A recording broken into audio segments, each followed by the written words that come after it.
Hare Rama, Hare Rama, Rama Rama, Hare Hare. Hare Krishna,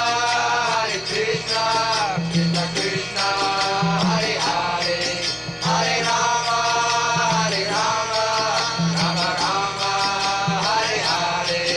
Hare Krishna, Krishna Krishna, Hare Hare, Hare Rama, Rama Rama, Hare Hare. Hare Krishna, Krishna Krishna, Hare Hare, Hare Rama,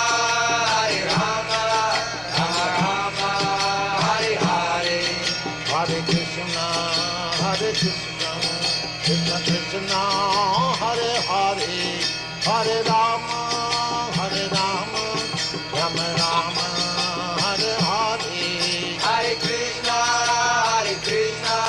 Krishna Krishna, Hare Hare, Hare Rama,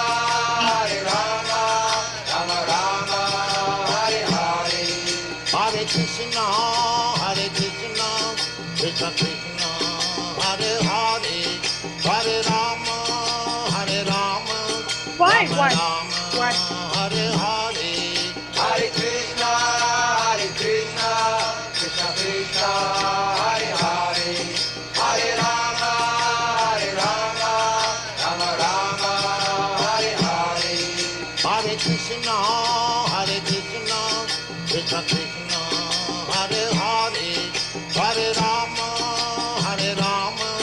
Rama Rama, Hare Hare. Hare Krishna, Krishna Krishna, Hare Hare, Hare Rama, Rama Hare Hare. Hare Krishna, Krishna Krishna, Hare Hare, Hare Rama, Rama Rama, Hare Hare. Hare Krishna, Krishna Krishna, Hare Hare, Hare Rama, Rama Hare Hare. Hare Krishna, Krishna Krishna, Hare Hare, Hare Rama, Rama Rama, Hare Hare. Hare Krishna, Krishna Krishna, Hare Hare, Hare Rama, Rama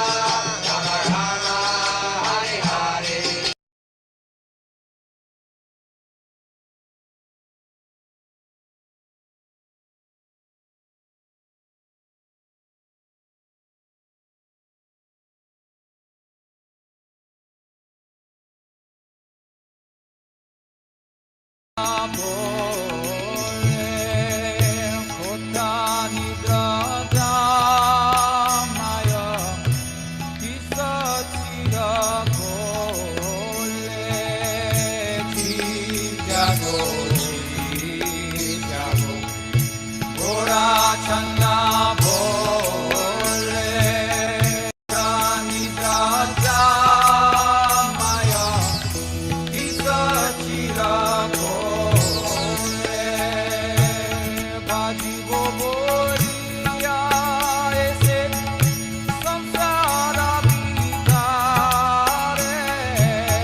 Sadanandana Brajajana Ranjana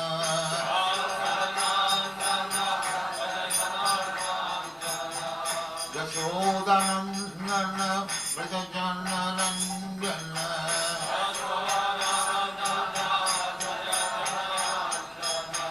Jamuna Tira Banachari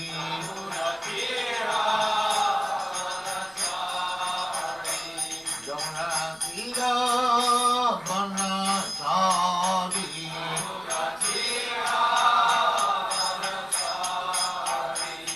Jaya Radha Madhava Punya Bihari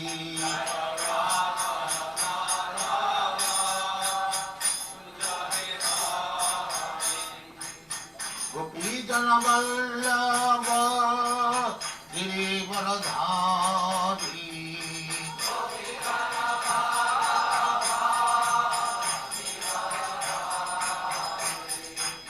Gopijana Vallabha Girivaradhari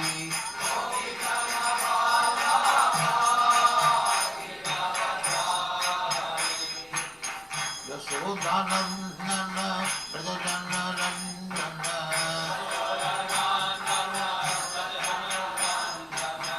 Yashodanandana Brajajana Ranjana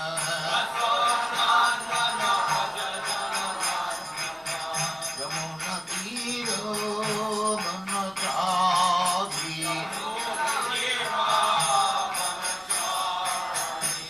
Yamuna Tira Banachari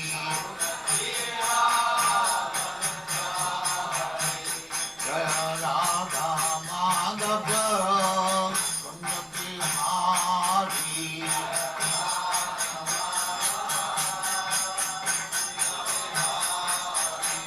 Jaya Radha Madhava Punya Bihari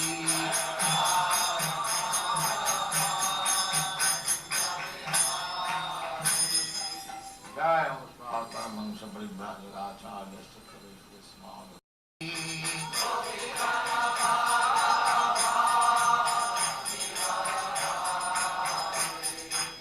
Gopijana Vallabha Girivaradhari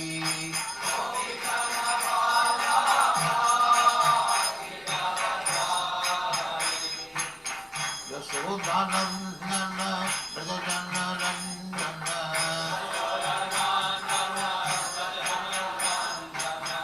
Yashodanandana Brajajana Ranjana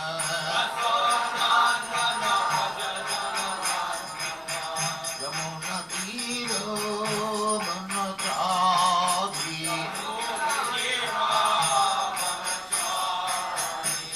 Yamuna Tira Banachari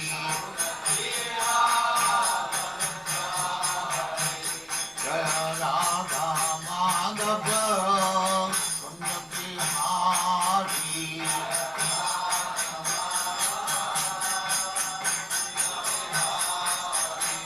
Jaya Radha Madhava Punya Bihari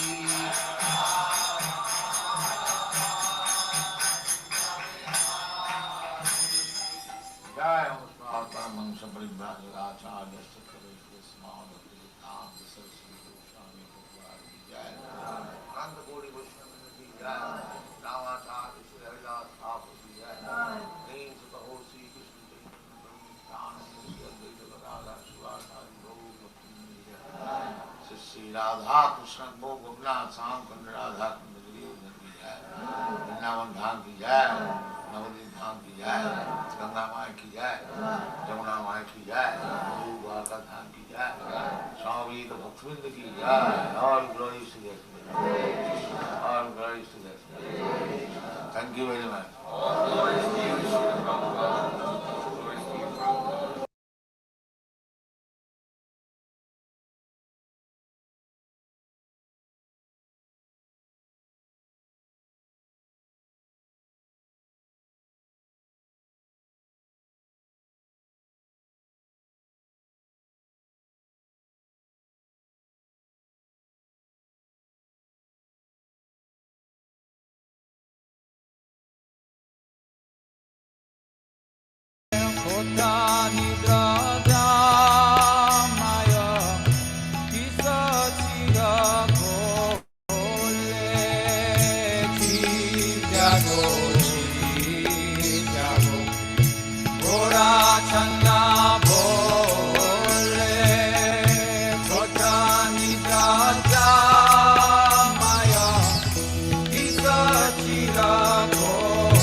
Hare Krishna, Mother Saradiya. Hare Krishna, Prabhu. Hare Krishna, welcome. Thank you. Lovely to Thank be you. back. Hare Thank Krishna, you. Africa. You're welcome. So if you're ready, I will put the verse on the screen so we can start. Thank you so much. So thank you everyone for joining us this evening. I see some friends from Bhakti Yoga London did come through. Thank you. Utsav, thank you. Elise, and I'm also seeing Loka Devi on the call. Thank you for joining us. I'm going to see if I can see everyone. And then there's Radhakun Devi, and there's two Hare Krishna Africa. So thank you, Hare Krishna Africa, for being doubly represented tonight. So we are reading from Srimad Bhagavatam. We are reading the first canto, 9th chapter, text number 14. And just to give a little bit of context for those of us that might not be so familiar with this part of the Bhagavatam, this verse is spoken by a prominent character in the Mahabharata called Bhishma Dev. So Bhishma Dev, at this point in time, has actually been very severely wounded on the battlefield of Kurukshetra. He's so severely wounded that it is said that his whole body had been pierced with arrows, and the arrows had gone right through his body. And there were so many arrows that had been shot through his body that when he had fallen back, he was like lying on a bed of arrows. Now the question would be like, why is he still alive? You know, anyone that's been shot with so many arrows right through their body surely could not live. So that is an important question, and we'll find out about that later. But I just thought we need a little bit of context to understand this verse. And then what is also interesting to note, at this point in time, he's lying on the bed, and all his family members who have survived the battle have actually gathered around him, and they wanted to hear from him before he was going to depart, because he was considered a Mahajan, one of the wisest persons that have ever lived, from whom you can learn how to perfect your life. So this is Bhishma Dev speaking, and he's going to speak about time. So if you can just give me one moment, just want to get to my notes. There we go. Om Namo Bhagavate Vasudevaya. Om Namo Bhagavate Vasudevaya. Om Namo Bhagavate Vasudevaya.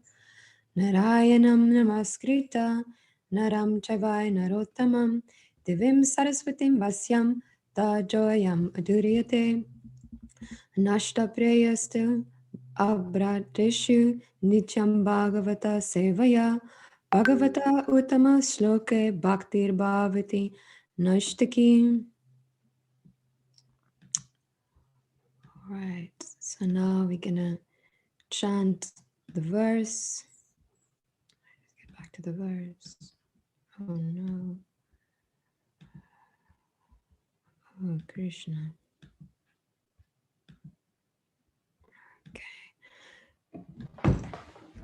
Sarvam kala kritam manye bhavatam cha yat apriyam sapalo yat vashe loko vayor iva gana vali. So anyone else would like to chant the verse, you're welcome. Do we have any Sarvam kala kritam volunteers for mani chanting? bhavatam cha yat apriyam sapalo yat vashe loko vayor eva kamnavalahi. Thank you, Prabhu. If anyone else feels inspired to chant the verse, you're welcome to do so.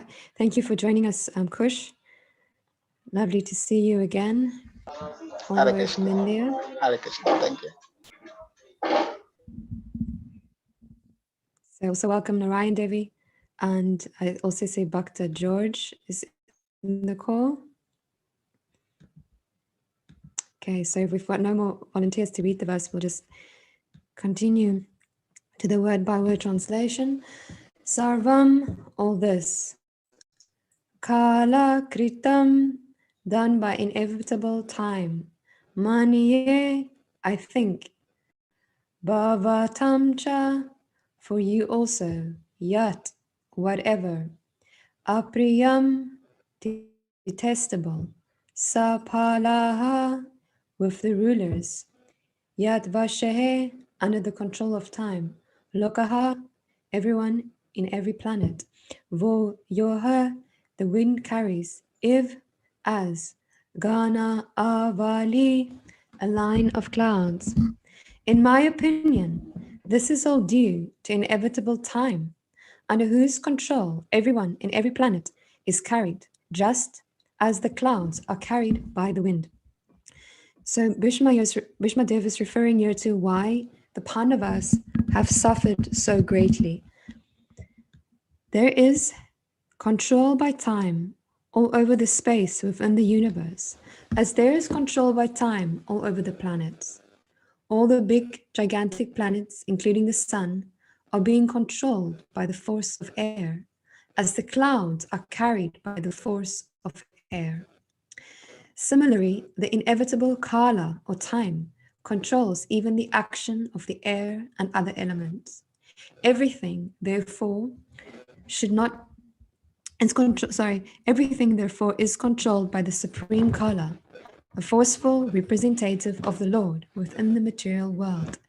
Thus, Yudhishthira should not be sorry for the inconceivable action of time. Everyone has to bear the actions and reactions of time as long as one is within the conditions of the material world. Yudhishthira should not think that he had not committed sins in his previous births and is suffering the consequences. Even the most pious has to suffer the condition of material nature. But a pious man is faithful to the Lord, for he is guided by the bona fide Brahmana and Vaishnava following the religious principles. These three guiding principles should be the aim of life.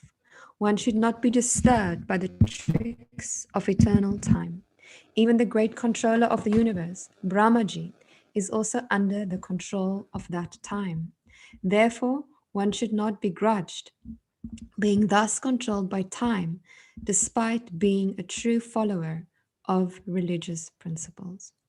So we also know that in Bhagavad Gita, Krishna says, "Time I am, destroyer of the three worlds." So that's quite a intense statement Krishna made. All right. Om Agyana Timirandasya Gyana Gyana Salakaya Chakshuran Militanjena Tasmai Shri Guruve Namaha. Shri Rupam Shri Chaitanya Manobhishtam Stapitam Yena Bhutale Swayam Rupa Kadam Madhyam Dadati Swapadidantikam Vandeham Shri Gurum Shri Yuta Pada Kamalam Shri Guru Vaishnavamscha Shri Rupa Sagra Jatam Sahagana Raghunafnavitam Sajivam Sadvaitam Savadutam Parijana Sahitam Krishna Chaitanya Devam Shri Radha Krishna Padam Sahagana Lalita Shri Vishaka Vitamscha. He Krishna Karina Sindhu Dinu Bandhu Jagatpate Gosha Gopika Kanta Radha Kanta Namostate Taptana Kanchana Gorangi Radhe Vrindavaneshwari Vrishubhanu Stutu Devi Pranamani Haripriya Vanchakalpa Triyubhiksha Kripa Sindhu Evacha Patinam Pavanebhyo Vaishnavyo Namo Namah. Jai Sri Krishna Chaitanya Prabhu Nityananda Sri Advaita Gadada Srivasari Gaura Bhaktivinoda Hare Krishna Krishna Krishna Hare Hare Hare Rama Rama Rama Hare Hare. So, dear devotees, thank you so much for being here with us tonight. I'm very grateful for your time and also your presence. Welcome, chakshus, seeing through the eyes of knowledge. What a powerful name you have, Prabhu. Thank you so much for joining us. So I was thinking what could be interesting if we could discuss a little bit about the different destinies of Bhishma Dev and the person that was responsible for the death of Bhishma Dev, Shikandi, because I know we've got at least two people on the call that might not be so familiar with the history of Bhishma Dev within the Mahabharata. And I felt that these stories illustrate a very interesting point about time. So in the Bhagavad Gita, we hear that Krishna says happiness and distress come automatically like the seasons. Automatically, if there's winter, we know that it's just a matter of time. And then we have spring. It's a matter of time. And then we have summer. And then again, we have autumn. So time brings everything. And it's at this time, it's interesting to note Krishna says that he is time. He is time, he says, is like it's a bit of a devastating manifestation of Krishna, but it is Krishna nonetheless. Welcome, Krishna Sevaka, and lovely to see you on the call. So what is very interesting is that on the one hand, we've got this idea that, time will inevitably bring things. Time will inevitably also destroy us. But we also see that depending on what we desire, time, because it is a manifestation of Krishna, will also bring us the destiny that we have been meditating on. So with that in mind, I want to also mention a very interesting point. Bhishma Dev had this special boon, and we'll get to the story why he got this boon. He had this special boon that he could die at the moment he chose to. Now, this almost seems contradictory. Like, how could someone have a boon that they could die when they chose to? Because we have this idea that we've got karma and we've got a destiny, and that's predetermined. And not directly, but indirectly through his agents, Yamaraj, Krishna controls when the living entity is going to come to the end of his life. So how is it that Bhima could be granted this boon that seemingly contradicts, ultimate reality, that we all have a fixed destiny which we cannot escape? Our days are numbered, as the expression goes. So keep that in mind. And now we're going to go into some, what I hope is going to be interesting Mahabharata Katha. So, and the first interesting thing that I found out is that there was a reason why the person who was Bhishma Dev's father could give him that special boon that enabled him to choose the time of his death. Okay, so I've never heard this before. I hope that my sources were accurate, but I found out a very interesting story. So Lord Vishnu had three wives, Ganga, Lakshmi, and Saraswati. But Saraswati felt that Lord Vishnu was partial to Lakshmi and Ganga. Thus, she cursed them to take birth as rivers. Now, Vishnu saw, that this had happened, and I understand that jealousy is a very common phenomenon, even in the higher realms of existence. So there was some jealousy between the wives. And when Lord Vishnu saw that this curse had happened, he agreed that he will also make it into a boon, because we see that in all the stories that if someone has given a curse, like, okay, now we've had Saraswati cursing Ganga and Lakshmi to become rivers, then the curse, it can't be taken away, but often a boon can be given so that it becomes beneficial somehow. So then Vishnu said that, yes, they'll have to become rivers, but he said that Ganga would go and she would purify the earth, and he would actually take birth as Maharaj Santanu, and he would marry Ganga. So this is very interesting. I never heard this before. So Bhishma Dev's father incarnation of Lord Krishna or Vishnu. So this is very interesting. So here is a verse for us from the Mahabharata Adi Parva. O Ganga, you will also have to take incarnation in the sense of the inhabitants of Bharata. Bhagirata will take you there after much entreating and worshipping you, and you will be famous by the name of Bhagirati, the most sanctifying river in the world.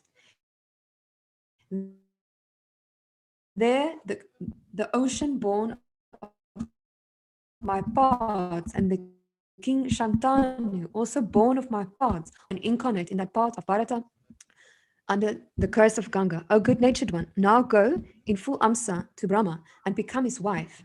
Let Ganga go also in her fullness to Shiva. Let Padma remain with me. Padma is of most peaceful nature, void of anger, devoting. So now we know that Marasanatu is not an ordinary person. He's a partial incarnation of Vishnu. So as was indicated in this verse, Ganga comes to earth and she purifies the earth of a person, as she does till this day, but she also comes as a lady. So there's Ganga the river, but there's also Ganga Devi as a person. And unfortunately, we can't go into the whole story, but she marries King Santanu, and then they have 7 sons, and there's a long story why they do not live, but the last one is Bhishma Dev, and he does live. And Bhishma Dev, when he's born, is first called Deva Vrata, so an extraordinary person.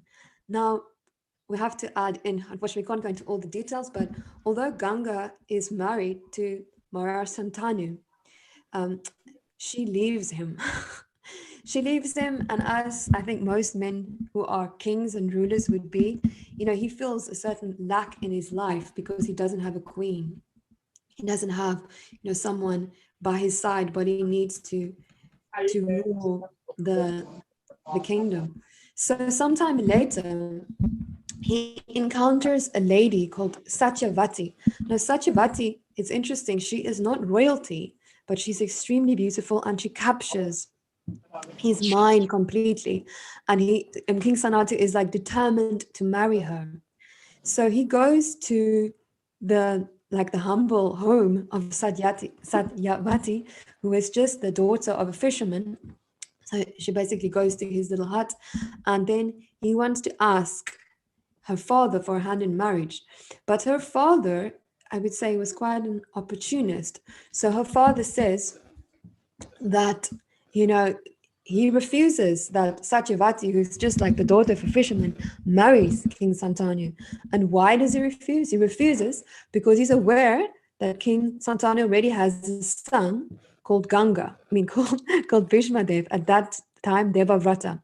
So he says, no, I refuse that you marry my daughter because my daughter's sons won't, be heirs to the throne, because you already have a son. And in the monarchy, usually the oldest son becomes the next king. So he knows that Devavrata, who's going to become Bhishma, he is, the rightful heir to the throne. So Marashantani becomes very remorse and he goes away. And then later, Bhishma Dev finds out that his father has basically fallen into a deep depression because he cannot have the women he desires, which I think we've all seen this in the material world as well.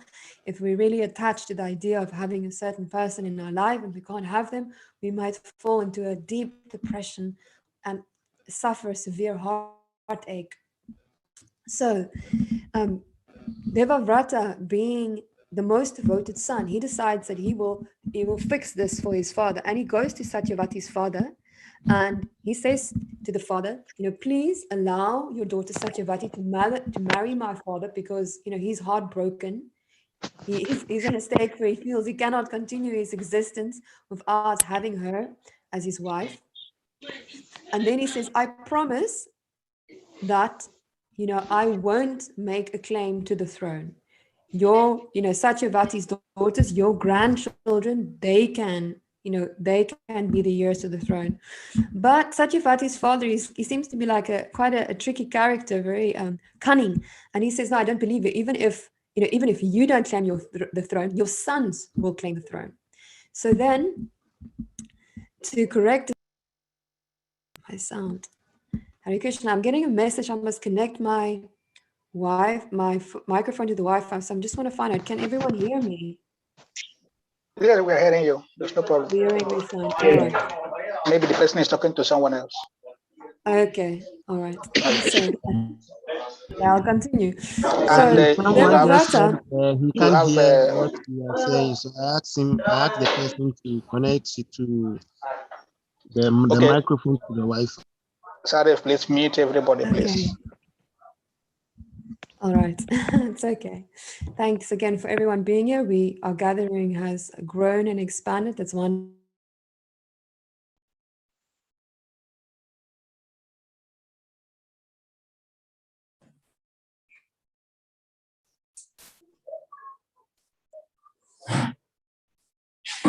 Hare Krishna. So I got muted there, so I'll have to start again. So Satyavati's father tells Devavrata that no, I refuse that your father marries my daughter because even if you don't claim the throne, I have no security that your sons won't claim the throne, and then still my grandchildren won't be the heirs to the throne. And I insist that I want my grandchildren should be the heirs to the throne. So then Devavrata takes a very serious vow, and he says, I vow that I'll never get married. And I'll vow that I'll stay a brahmachari my whole life. And at that point in time, the heavens open and the demigods they proclaim his glories and they shower flowers upon Devavrata. So Devavrata's father then gets to marry Satyavati, the woman of his heart's desire. And because he's so pleased with Devavrata, who had taken this great vow just to satisfy his father, he gives him this benediction. So now, why can he give this benediction? Because as we said, he is not an ordinary person. He's actually a partial incarnation or an expansion of Vishnu. So now it makes sense. Vishnu has the ability to decide when who is going to die. So he can actually give him this boon. Because if we think back about, say, for instance, Hiranyakashipu, he goes to Brahma and he asks for immortality. But Brahma says, I can't give this to you because I'm not immortal myself. He can only give like the boons which is similar to his powers. So, but because, this personality is a partial incarnation from Vishnu, he can give this extraordinary boon that you'll be invincible in battle and you'll only die at the time and you desire to do so. And now this is going to be interesting. We're going to explore how this boon is also given only to a person who will use it rightly. Because we'll see in the life of Bhishma Dev, he's a pure devotee. So he could be given this boon, and it was known to Maharaj Santani and it was known to Vishnu that he's not going to make misuse of this boon. We can give him this boon that you can die at the time that you desire to, because we know that he will use it properly. All right, so now we're going to go on in our Mahabharat Gita. We have to unfortunately skip quite, long parts of the story, but that is unfortunately necessary. So we fast forward quite a couple of years. So by this point in time, Bhishma's father had unfortunately passed away. So Maharaj Shantanu is not present anymore. And Bhishma has a half brother. Now the half brother isn't nearly as impressive and as powerful as Bhishma Dev. And in the absence, of their father, Maharaj Shantanu, this half brother needs to actually become king. And he again has to have sons. It's a very important, like function. If you're king, you have to have children, because that's the only way you can continue the monarchy. So in order for him to have children, Bhishma decides that he is going to kidnap 3 princesses. Now we have to put in a disclaimer. Kidnapping sounds like, it sounds like a horrendous crime, but in this specific age, it was an acceptable method of marriage for Kshatriyas. So Kshatriyas would be very powerful, very wealthy, very competent men, and they would sometimes desire a certain princess for marriage, they would go and they would capture her. And if you could successfully capture a princess or three, then it was like considered like a righteous, bona fide way to get married. It wasn't considered the best way to get married, but if you were Kshatriya, it was a bona fide way to get married. So Bhishma decides, well, his brother needs to get married, and his brother is not as powerful as he is. So he decides that he will go and he will find a wife for him. So he actually sets his eyes not on one, but he sets his eyes on three ladies, three sisters. So three princesses, Amba, Ambika, and Ambalika. And they have a special ceremony. So it's called the Swam Yam Vayar.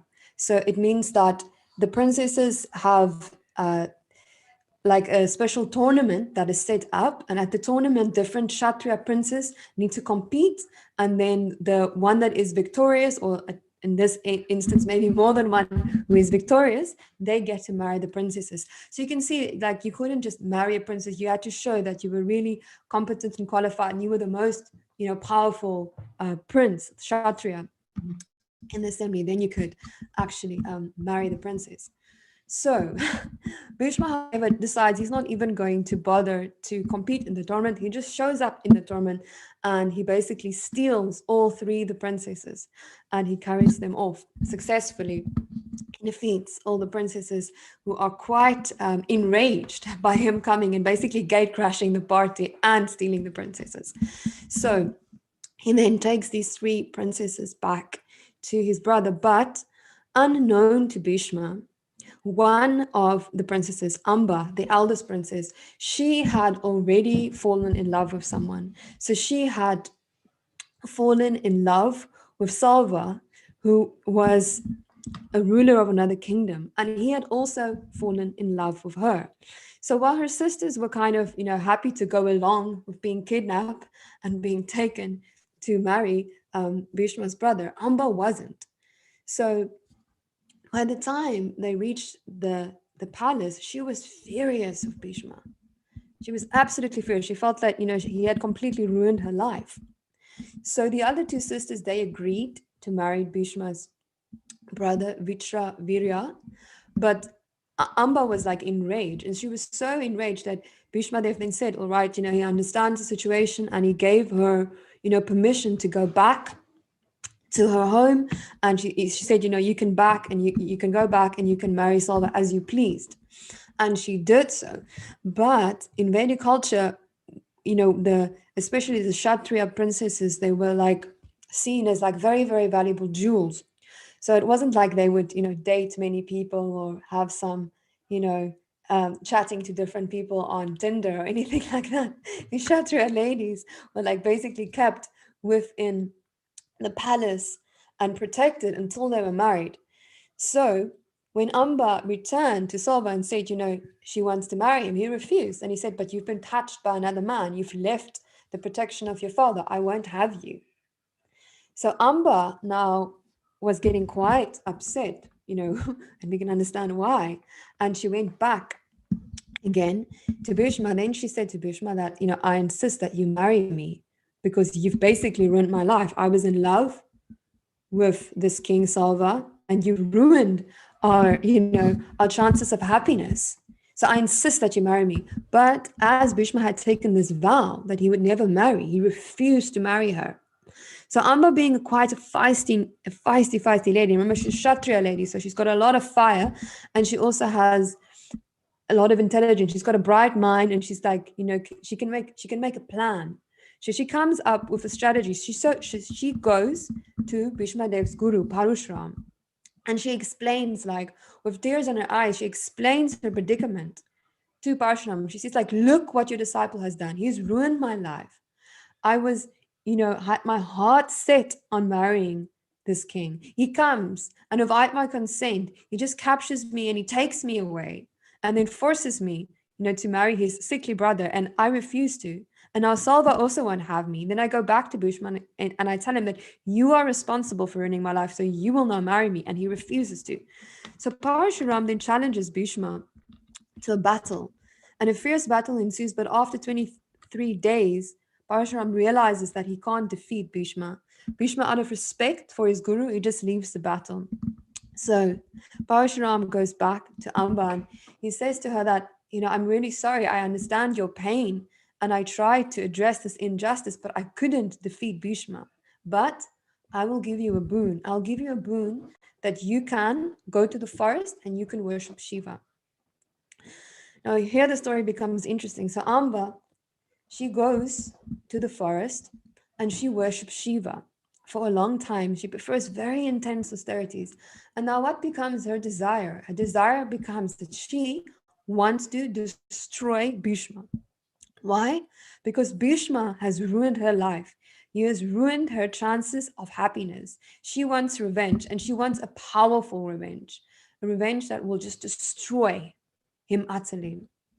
So she goes to the forest, she does austerities, and after a long time, Shiva appears to her. And he asks her, what do you want? And she says, well, I want to destroy Bhishma Dev. So he says to her, well, in this current life, you're a woman, so it won't be possible. But I give you a benediction that in your next life, although you will be born as a woman, you will be able to become a man and you will be instrumental in the death of Bhishma. So she's overjoyed because now she knows it's a matter of time and then she can fulfill her desire, which is to kill Bhishma Dev. Now Bhishma Dev, because he's a brahmachari throughout his whole life, he maintains or sustains immense strength. So he outlives many people. And although at the time of Kurukshetra, he's very senior in age, he has not lost any of his strength. So now we're going to, again, fast forward many, many years. And now we're at the Battle of Kurukshetra. So at the Battle of Kurukshetra, on the one side, we have the Pandavas, headed by Yudhishthir, and of course his brothers Arjuna are there, Bhima is there, Sahadev, Nakul. So they're on one side. On the other side, we've got their cousins, the Kauravas. And on the side of the Kauravas is also Bhishma Dev. And why is he there? Because he had taken a vow that he would always support and fight for the king of Histanipur. And although it had been done through great injustice, at that point in time, Duryodhan had taken up the position as the king of Histanipur. So Bhishma Dev is fighting for him. And throughout the whole battle, he fights with full vigor. And everyone knows that he is basically invincible in battle. But Amba has reappeared on the scene. So as we said, Shiva had given Amba this boon that in her next life, she would kill or be instrumental in the killing of Bhishma. So as we said, time brings everything to us that we desire. So within time, Amba dies, she is reborn again, and she's reborn as the daughter of Draupada. So Draupadi's father, so she's actually Draupadi's brother. So she's born as the daughter of Draupada, so she's actually first born is Shikandini. So she's born as a lady again. But then, divine intervention tells her father, Draupada, that this girl is very unusual. And this girl, you need to train her like she's a man. You need to train her like she's a warrior prince. So Draupada, from the very beginning of Shakandini's life, he trained. She learns how to fight with swords. She learns how to ride horses. She learns how to drive a chariot. She learns how to be an archer. She learns all the different arts of warfare. So she's an interesting character. She's a lady, but then she's learning all these martial arts. So she actually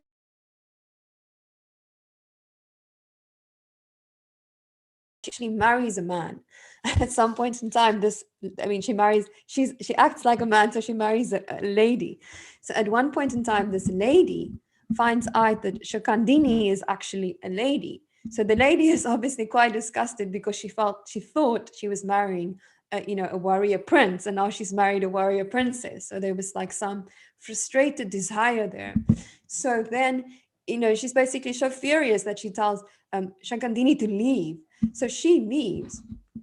She leaves her wife.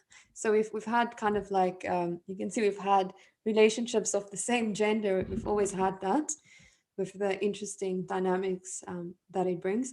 So she leaves, and then again we can't go into all the details, but Shikandini then encounters a demon, and the demon it's a male demon, and they have some type of a fight, and Shikandini is victorious because she's very trained in the military arts. And then instead of killing the demon, she negotiates with the demon, and she gets the demon to agree that they can change genders. So Shikandini then becomes Shikandi. And the demon then temporarily becomes a female, and Shikandini says, okay, I vow that when I die, then you can get your gender back. So when I die, I'll become a woman again, and you'll become a he demon again. So Shikandini then returns to his wife, and now he is Shikandi. So you can see this interesting. We've also have like this transgender theme coming up in Mahabharata. So now Shikandini is also present, on the battlefield of Kurukshetra.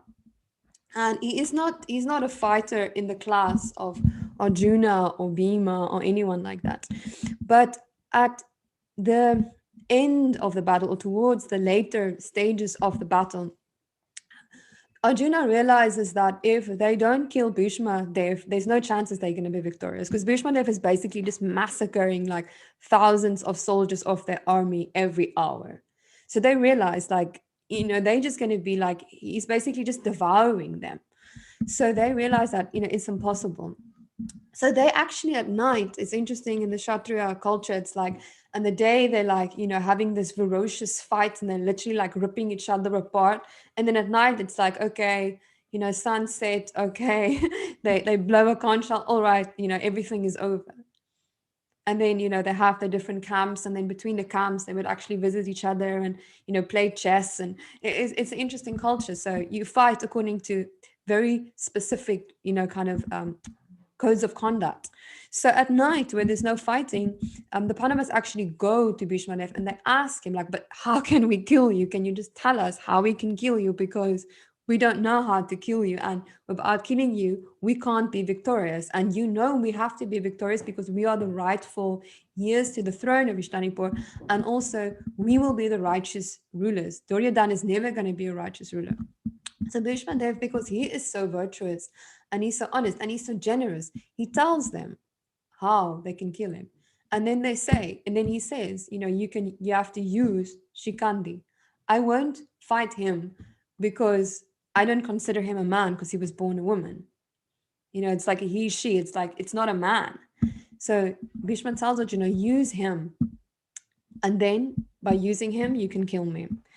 So then on the battle, Arjuna just does just that. He gets Shikandi to be his charioteer, and he puts Shikandi like in front of him on the chariot. And he's standing behind him. And then Shikandi drives the chariot towards Bhishma Dev. And Arjuna is standing behind him and is shooting the arrows. So the moment in the battle when Bhishma Dev sees that Shikandi is approaching him, he just drops his weapons. And it's very interesting. He then realizes that Arjuna, is the one that is shooting him. It's not that he's like not aware of the fact that he is shooting him. I'm trying to find that verse, but there's a verse where Bhishma Dev actually says that he feels the arrows shot, and he knows that the arrows which are being shot is not the arrows of Shikandini, because the arrows that are being shot are eating away at his flesh like a crab tears away pieces of meat. So it can only be the arrows of Arjuna that could cause so much pain to him. But still, he will not fight because he considers Shikandi a woman. So in that way, then Bhishma Dev is not killed, but he's basically overpowered. Arjuna, as we said in the beginning, he's shot so many arrows through him that his whole body is covered in arrows. And when he falls over and he's lying on a bed of arrows. Now, what is very interesting now, what is happening next, and this is where we are in the Bhagavatam, is that everyone approaches Bhishma. Now, this is very interesting. Now, you can imagine you are lying, on a bed of arrows. You're in immense pain. Like, we can't even comprehend how much pain this is. But at the same time, what are you doing? You are giving wisdom to others. Because why is the Pandavas coming to Bhishma? Yes, they're coming to pay their respects, but they're coming to ask for advice. They're coming to ask wisdom from him. They want to learn from him. And in his last moments, we can see what is the consciousness of a pure devotee. He doesn't lament that he's going to die. He's aware of the fact that it's an inauspicious time to die, because it's explained that the sun was still in the southern hemisphere, and it would only become auspicious when the sun moved to the northern hemisphere. So he has this boon, and he realizes that, this is not the right time to die. So I'm not going to leave my body yet. I'm first going to also share important knowledge with others, and I'm going to meditate upon the form of Lord Krishna. Now, Krishna comes and he manifests, right in front of Bhishmadev, and Bhishmadev then, he has him there and he can meditate upon him. And then he's going to choose the perfect time to leave his body. And now this is what I find is fascinating, the interplay between time, free will, and destiny. Because we know that we said time is Krishna is time, and time destroys everything.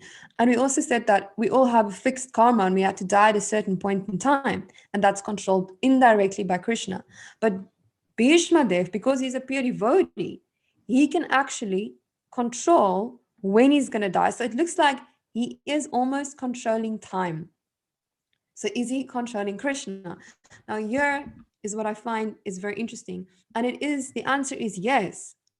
For the pure devotee can actually control Krishna. So time bends for the pure devotee as Krishna bends from the pure devotee. And why is that possible? Because the pure devotee is one with Krishna. So he can be given a benediction as you can die at the time that you'll choose to, because Krishna knows if that benediction is given to the pure devotee, he will choose a time which is in harmony with Krishna's plan. So what does it mean to be one with Krishna? So we've got some beautiful quotes from Srila Prabhupada I'd like to share. When the mind is thus completely freed from all material contamination and detached from material objectives, it's just like the flame of a lamp. At that time, the mind is actually dovetailed with that of the Supreme Lord, and it's experienced as one with him because it is freed from all interactive flows of material qualities. Now, Prabhupada's purport, that is Srimad Bhagavatam, Canto 3, Chapter 28, verse number 35. In the material world, the activities of the mind are acceptance and rejection. As long as the mind is in material consciousness, it must forcibly train to accept meditation on the Supreme Personality of Godhead. But when one is actually elevated to loving the Supreme Lord, the mind is automatically absorbed in thoughts of the Lord. In such a position, a yogi has no other thought than to serve the Lord. Thus, dovetailing of the mind with the desires of the Supreme Personality of Godhead is called nirvashesha, or making the mind one with the Supreme Lord. The best example of nirvashesha is cited in Bhagavad Gita. In the beginning, the mind of Arjuna deviated from Krishna. Krishna wanted Arjuna to fight, but Arjuna did not want to go. So there was disagreement. But after hearing Bhagavad Gita from the Supreme Personality of Godhead, Arjuna dovetailed his mind with Krishna's desire. This is called oneness. When the mind is completely purified in love of Godhead, the mind becomes the mind of the Supreme Personality of Godhead. The mind at that time does not act separately, nor does it act with inspiration to fulfill the desire of the Lord. The individual liberated soul has no other activity but to please the Lord. In the conditioned state, the mind is always engaged in activity, impelled by the three modes of material world. But in the transcendental stage, the material modes cannot disturb the mind of the devotee. The devotee has no other concern than to satisfy the desires of the Lord. That is the highest stage of perfection, called nirvisesha or nirvisesha mukti. At this stage, the mind becomes completely free from material desire. Oneness is actually based on oneness of interest. A pure devotee has no interest but to act on the behalf of the Supreme Lord. When one has even a tinge of personal interest, his devotion is mixed with the three modes of material nature. So we can now see that when our desire is one with the desire of the Lord, then there's nirvisesha mukti. So oneness and liberation.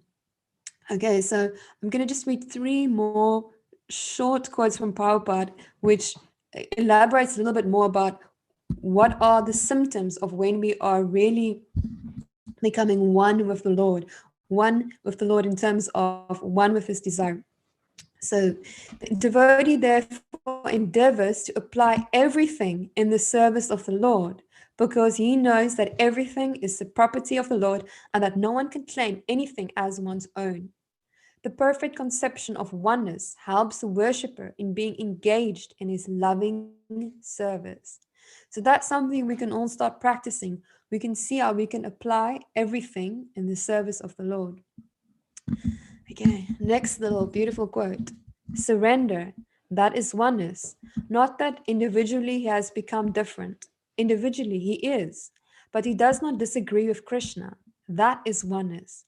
Just like we are sitting, we are of different interest. But so far my disciples are, they will not disagree with me. That is oneness. But he is individual. He was individual, he is individual, and he will continue his individuality.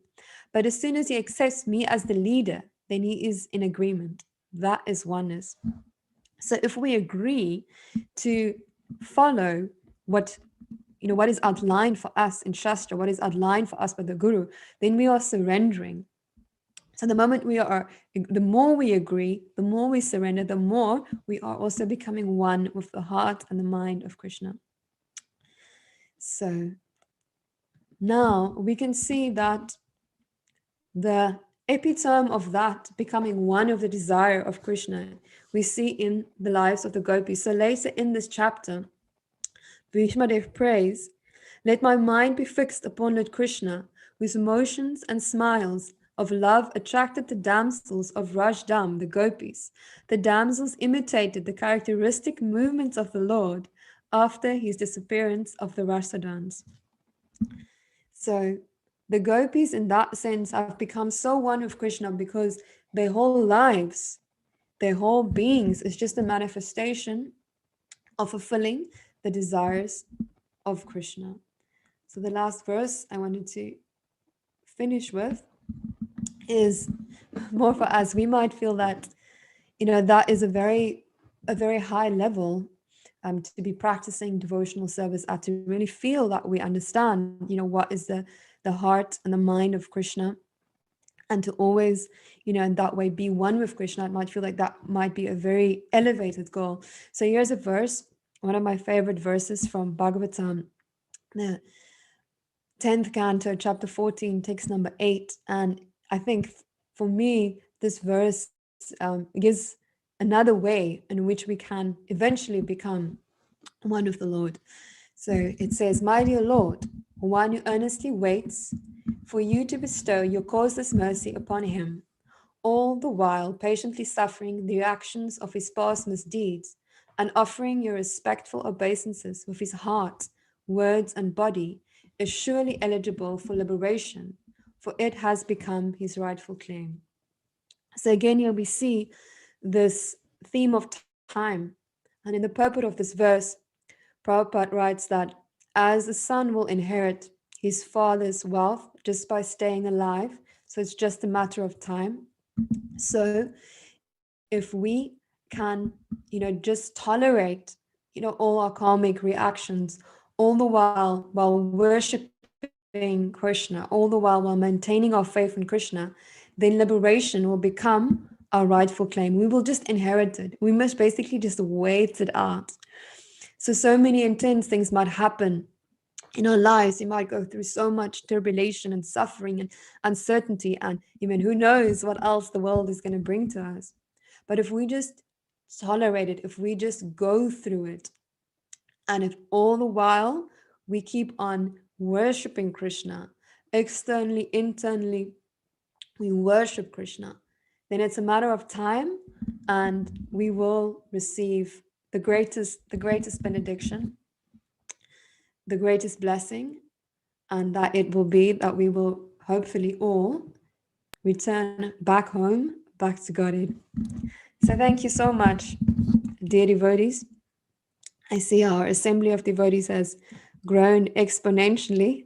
There's so many I can't even read everyone's names, but I'm very grateful for all of you being with us, giving you very precious time. So if anyone has any questions, comments, corrections, please do share them with me in the chat. Thank you so much, Saradiya.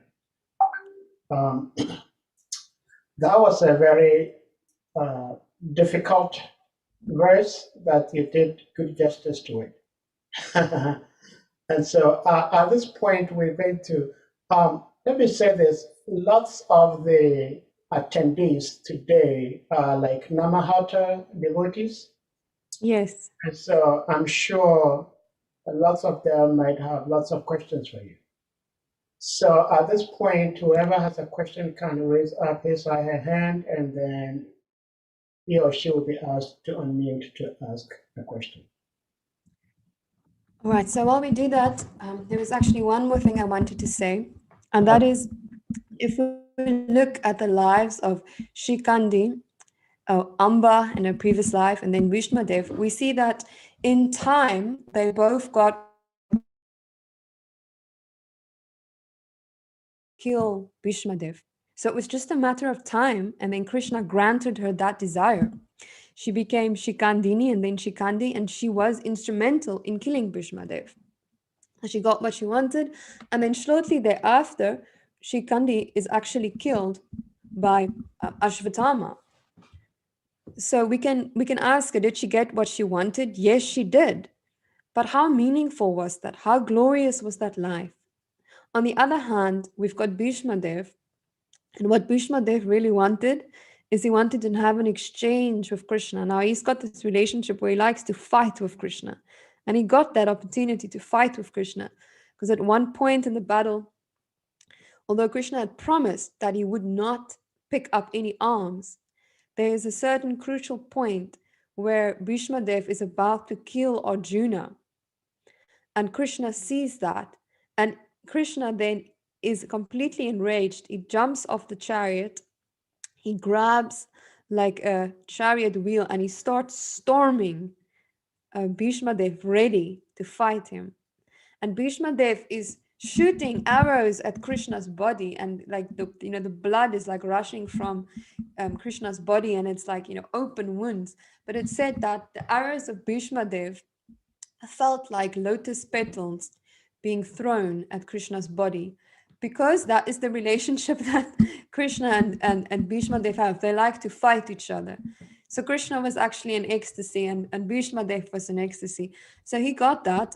Unfortunately, just before they would encounter each other, the conch shell was sounded that it was the end of the fighting for that day. So they didn't get to fight. But then at the end of his life, Bhishma was on the bed of arrows, and Krishna came right before him. And Bhishmadev got to leave his body in the presence of Krishna. He could see Krishna right before him. And in that way, he also got what he desired.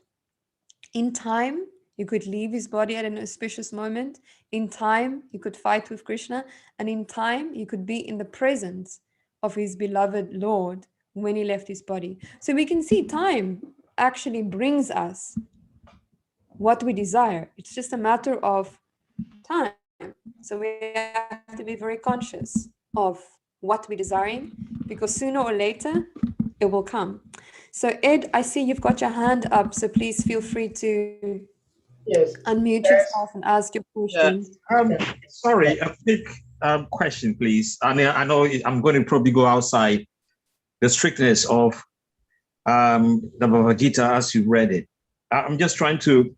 I only came in, maybe lost a few minutes of the start, so I just want a bit of catch up. One, Bhimdev, is he like in Western system what you term Satan for the sake of argument, and Krishna being the rightful Christ, if I may use that term?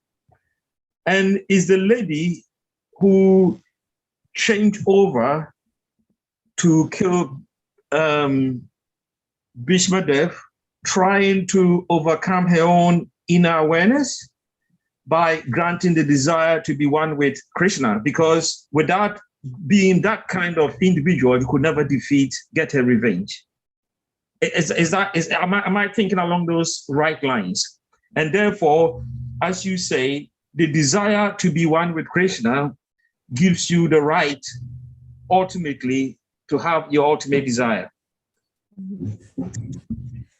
All right, so thank you for your question, Ed. We'll have to clarify a couple of things. So it takes some time to understand, who these different personalities are. So you're right that Krishna is what we would say he's God. He's the original supreme personality of Godhead.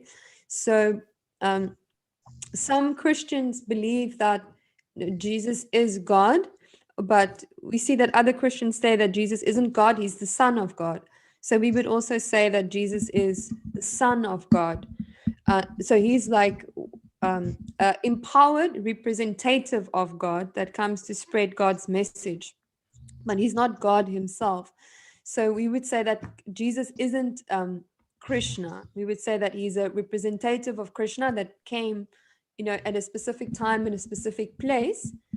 He needed to preach, the message of God, and he did that, immensely successfully. And therefore, we've got, Christianity still very much expanding today. So that is one part of your question. So the philosophy of Vaishnavism is different from Christianity in the sense that when Krishna comes to the earth, so when we say Krishna is God, he comes with various people or personalities that also exist with him in the spiritual world. So it's like we can understand if a king of a country goes somewhere, even if a president of a country goes anywhere, they don't go on their own.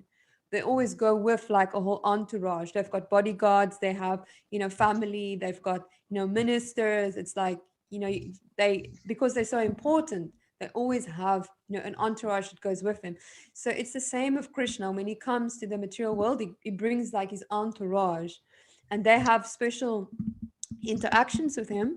So Bhishma Dev would actually be considered as one of those people, that he's an eternal associate of the Lord, and he just has this special relationship where he fights with Krishna. So it's a unique relationship. So we can also see with a king, he will have his wife, and then he has a certain relationship with his wife, but maybe he has like his brother who he does fencing with, and they might go fencing and then they're fighting, but the king enjoys that because that's the relationship. So in the same way, Krishna has eternal associates, so persons that are with him in the spiritual world, and when he comes to the material world, they come with him and they engage in different types of relationships. Then Amba, is the lady who then has this desire to kill Bhishma. She's just wanting to kill Bhishma out of revenge because he caused her pain. And we see this a very common theme in the material world. We can ask people to put their hands up if they've seen. We won't ask if anyone has felt that they want to take revenge, but we can ask people, put a hand up if you've seen people wanting to take revenge because they've been hurt.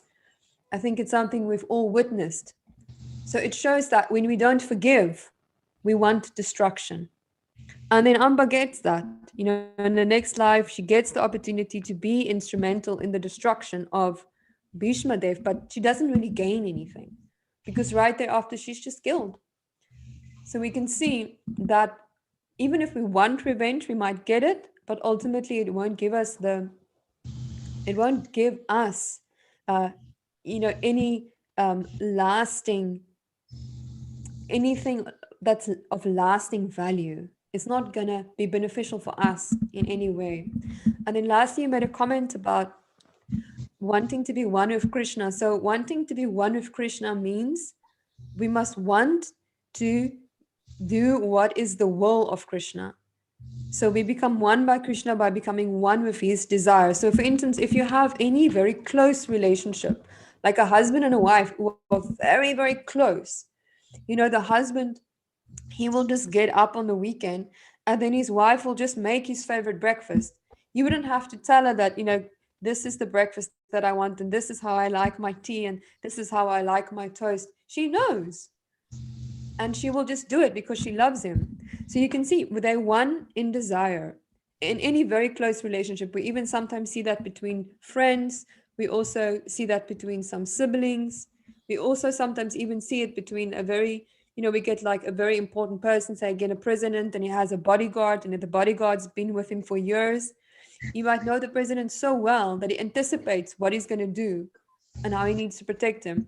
So in that way, we can become one with Krishna by coming so close to him that we can understand what is his desire, and without even needing to be told, we can just execute his desires. So I hope that answered your question, Ed. It was quite a complicated question with many facets to it. So I hope that satisfies you. Yeah. I mean, it does satisfy me to some extent. So the lady who killed Bhishma Dev, she didn't gain anything except the action that she wanted. Exactly. She didn't gain. I mean, she got revenge, but think about it. She killed, or she was, she helped Arjuna to kill Bhishma Dev, but then what?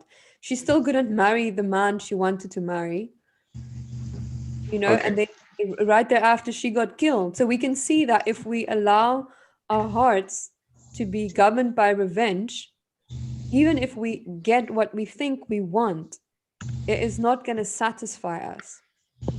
It's not going to give us anything of lasting value. Okay, so I see Asana, I see your hand is up. So if you'd like to unmute and ask a question. Okay, hello. Hello. Hello. Yes, so the small I've been able to gather from the story is that it means we should always let go no matter what, because getting revenge will not solve anything. You won't gain anything from it. You only hurt, and that's it. And hurting somebody doesn't mean that you gain anything proper from. Is that it? Yes, that's definitely one of the very important lessons we can learn from the story. Is it's much more beneficial to us if we can let go and we can forgive. Because if we desire something very strongly, in time we will get it. Okay. But that might not actually be very beneficial or meaningful for us. Okay. So we should be conscious of like, what am I getting? Like, if I punish this person, who has done me harm, what am I going to get? What will I gain? Okay. Exactly. So thank you. That's a very good question. So for everything that we desire, even if we want to desire like to get a very, a very well-paying job, because we want to show everyone, maybe our family or friends or just the people from our town that we are successful, we are powerful. But then we should ask ourselves, okay, but if I do that, what am I really going to gain? Is that really going to make me happy? So I hope that satisfies you, Asana. Yeah, yes, please. Okay, yes, I'm okay. I see Augustine's got his hand up. Okay. And Good evening, hand mommy. up, mask down. Good evening, mommy, and thank you for your teachings. Okay, please, can I go ahead? Yeah. Yes, please go ahead. Please, I would like to find out from the presentation, you made references to Krishna being on earth, Krishna related to people. And from the teaching, I realized Krishna is God. And also, I would like to know, you said Jesus Christ is also a messenger of Krishna. Mhm. Muhammad, I want to find out, is the same as Muhammad? And also, if that is the case, how come we've never seen Krishna, please forgive me, in the Bible or the Quran? And also, why did God dwell with us? Mhm.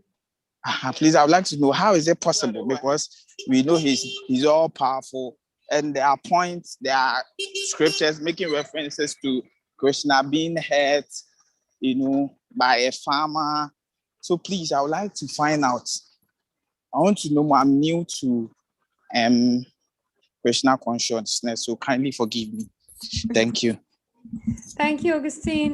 Thank you very much for your questions. Very good and thoughtful questions. Nothing we need to forgive you for. We can just appreciate your sincere inquiry. So I'll try and answer. I think there was a couple of questions. So firstly, you were asking why, if Krishna is God, why don't we see him mentioned in the Bible and the Quran? So that was one question. So we would say that Krishna is the original Supreme Personality of Godhead, but he is known by many different names. So we would say Krishna is God, and he can take on many forms, and we call him Krishna, which just means the one that can attract everyone's love. But in other traditions, they might call him Yahweh, which means very powerful. They might call him Allah, the great one. So we would say that it's still the same God we are referring to. It's just different names. So we can think about the sun. The sun, there's one sun in our universe. Okay, there's one sun, one big sun. But in every country that you go to, they will call the sun by a different name, but it's the same sun.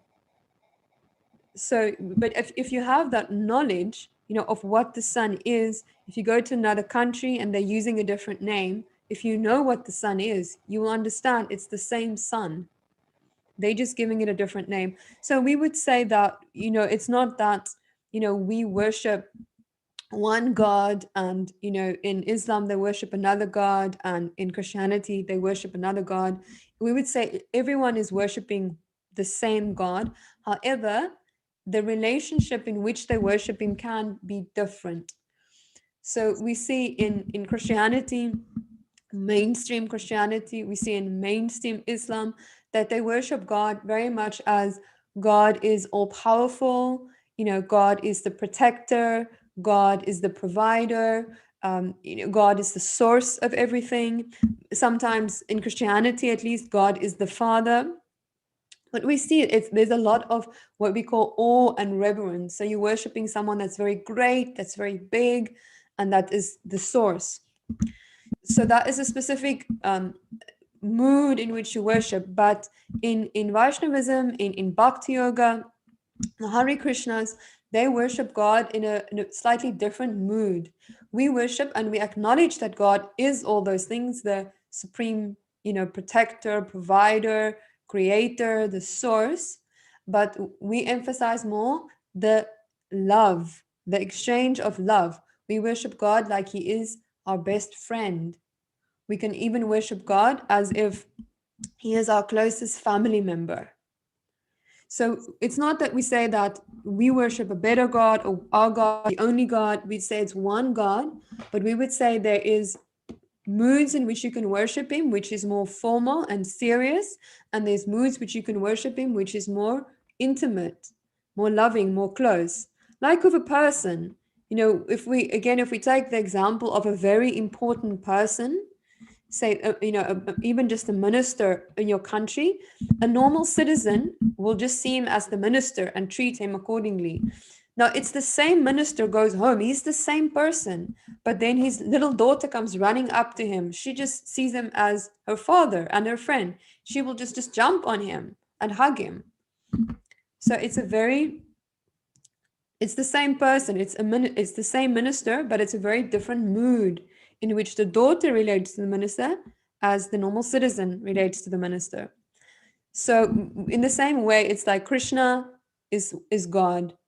And we would say everyone, who worships, in their tradition, who worships a supreme being is worshiping him, but they might be worshiping in a different mood, and they might be worshiping a different aspect of him. So I hope that satisfies you, that part of the question. And then just to add on, I don't know much about the Quran. I was raised Christian. I haven't read the Quran, but I can say the Bible actually in Songs of Solomon, it does make indirect references to Krishna. We describe that, we describe Krishna as certain features, and one of the features that we describe Krishna as, we said that he's got long black curling hair. That is one of the characteristics of Krishna. And in Songs of Solomon, actually there's a verse where it says that God, who the writer at that point in time describes as their lover, they say that he has raven black hair and red lips, and that's exactly how we also describe Krishna. So he does actually, if you know where to look, and you know what Krishna looks like, and you read the Bible again, then you can even find him in the Bible. And then I think the other part of your question was about why does Krishna come? That was another, why does God come? So that's interesting, because you also asked, who is Jesus in relation to Krishna or God, and who is Muhammad? So we would say they are empowered representatives. So Krishna sends them to teach religious principles. But Krishna is like an expert teacher. So if we have a good teacher and he goes into a school, all the children need to learn. But the teacher judges, is this child grade 1? Or is this child grade 7? Or is this child grade 10? And then according to, the age of the child and the level of the child, the teacher gives a lesson. Which you can't give the grade 1 child, the lesson of the grade 10 child. Then you won't be teaching. So in the same way, although, Krishna comes, or he sends his representative, they are this expert teacher, and they look at the people. They want to teach them religion. They want to teach them spirituality, always with the goal so they can love God. But they have to look at the people and see what is their culture, what are they ready for, what can they understand, and then they teach them.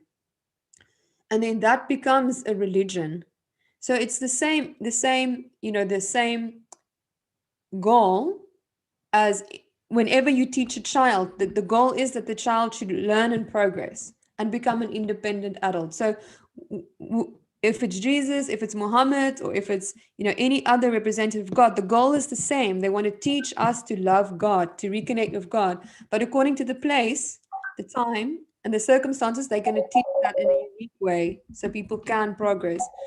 So I hope that answers that part of the question. And then the last part of the question is, why do they come? So Krishna says in Bhagavad Gita, whenever there's a decline in religion, he comes. So the reason why Krishna comes, or he sends his representative, is because they have an undescribable love for us.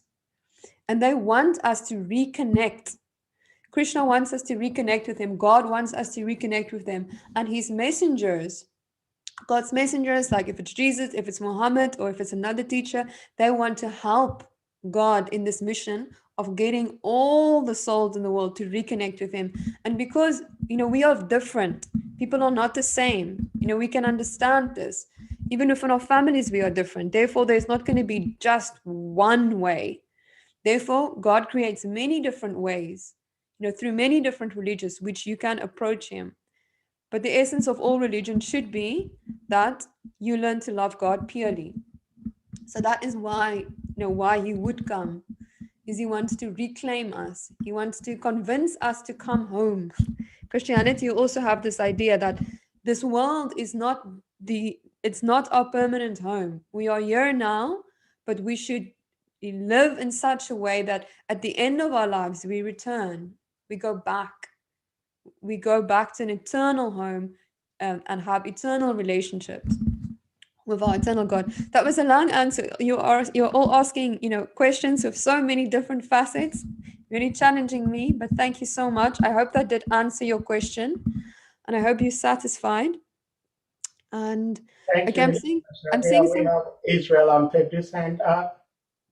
Mr. Israel, you can unmute and ask your question. Hare Krishna. Hare Krishna. Can you turn on your camera? Thank you for this opportunity. I want to add this one to, I think this one will help my brother who asked the question, and some of my friends also listening to this wonderful teachings. We all thought that Jesus is the only son of God, and therefore nobody belongs to God.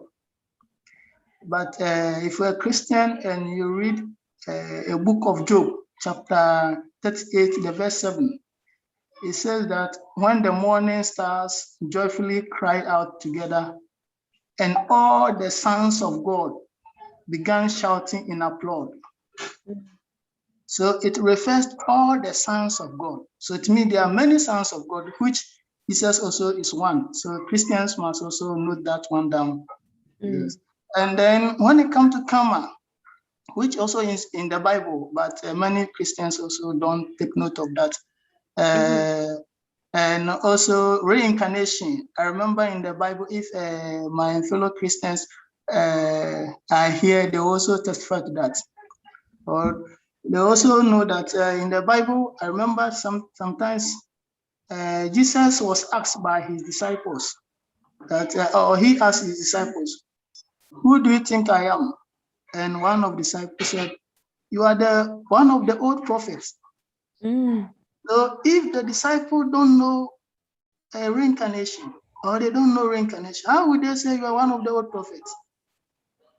So Peter said, "Oh, you are the Son of God." And so, okay, you got it right. So if Jesus also, if there's no reincarnation, Jesus would have told, or would have told the person that, "No, please, there's no reincarnation. So there's nothing like old, I'm one of the old prophets."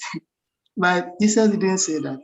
And the disciples, because they also knew reincarnation, that's why they were able to say that you are one of the old prophets, meaning they knew that there's reincarnation. Somebody will go, you die today, you might come back again and to do the right thing before you enter the kingdom of God. Thank you. Thank you so much. Thank you so much, Israel. Also, yes, you made two very important points. The one is that Jesus is said is the Son of God, but even in the Bible, it's actually said that all people are sons of God. We would just say Jesus was a pure Son of God. So therefore, he might be referred as the Son of God because he was the pure one. But we're all sons of God, and we should all strive to become like Jesus, pure sons of God. So I'm just seeing someone in the chat said, if I understand well, Jesus is Krishna in a different form, right? So no, we would say that Jesus is not Krishna in a different form. We would say that Jesus is like the exact words that are used in the Vedas to describe someone like Jesus is a Shakti, Avesh, Avatar. So Shakti means like special empowerment. So you would say that Jesus is not an ordinary being. Jesus is from the spiritual world, and he was specially empowered to teach, the message of God, but he's not God. He's like an agent of God, a very, very empowered agent of God, like sent by God, but still not God.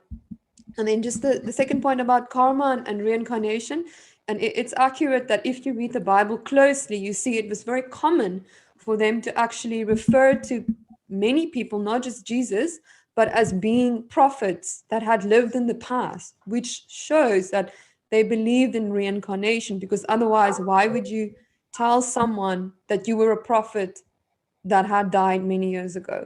So it was a very common belief actually in the Bible. And historically, we know that there was a ruler who wanted to make Christianity the state religion in Rome.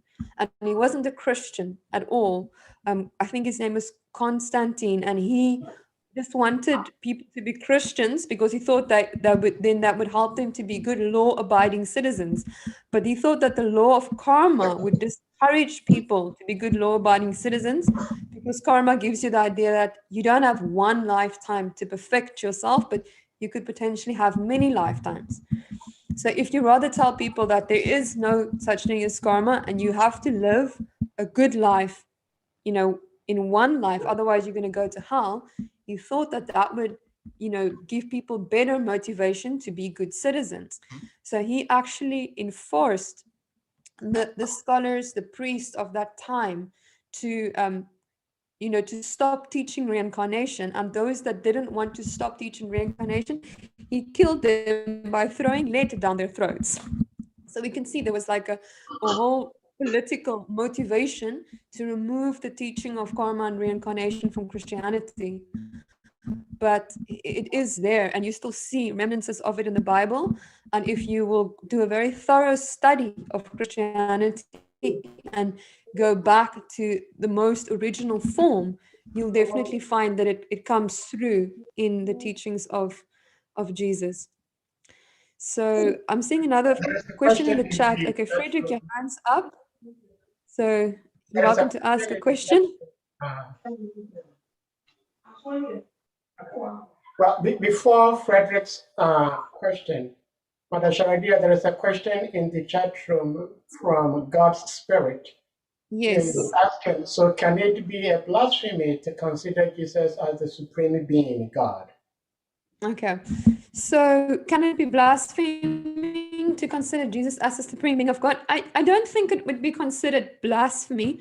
I think that, some people might just consider Jesus is God because they've been taught that Jesus is God. I don't think they're in any way, trying to diminish God. It's just that maybe, in the way that they have been brought up in their religion, it wasn't made clear that Jesus is the servant of God. So, Jesus is an extraordinary person. He is a very, very empowered individual. He is the Son of God. So I don't think, if you have that misunderstanding, but it's because of a lack of, like education, I don't think, God's going to consider that you're being blasphemous, because God in essence is more compassionate and kind, than he is strict. I would say that if a person has that understanding that Jesus is God, but at the same time they really desire, to know more and to grow spiritually, at some point in time, it will be revealed to them that there is a difference between Jesus, who is the Son, the representative, the messenger of God, and God himself. Right, so Frederick, I see your hands up. Yes, Frederick, you can unmute. Okay. Can you turn on Yeah. There is a question that I want to ask about Jesus coming to die for the whole world.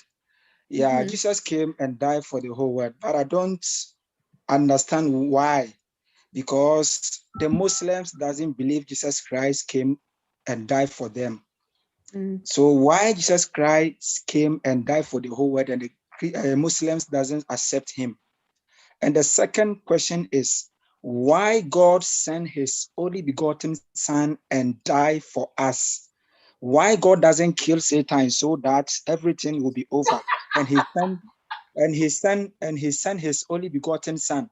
Imagine if someone is disturbing you, and how don't you kill the person that is giving you trouble, instead of you send your son that you love him and kill him for sacrifice? Why? That also baffles me. So I just want answer, because if someone is disturbing me or my son, the only way that I will do is to kill that person so that my children will be free. Why must I send my daughter or my child or my son that I love him to come and die? For who? So this thing also always baffles me. So I just need explanation about that. Why God sent his only begotten Son to come and die for us instead of him kill Satan? And if Jesus Christ came and died for the whole world, why Muslims also doesn't accept Jesus Christ as a savior? That is my question. Thank you, Frederick. It's a very deep and very profound question. I can see that you are, a thinker, and you want some substantial answers. You don't just believe blindly. So, from us, like can we say, like the Vaishnava or the Hare Krishna perspective on why Jesus came to the world, is slightly different from the mainstream, Christian explanation. So I can give that to you, and you can see if that, resonates more with you.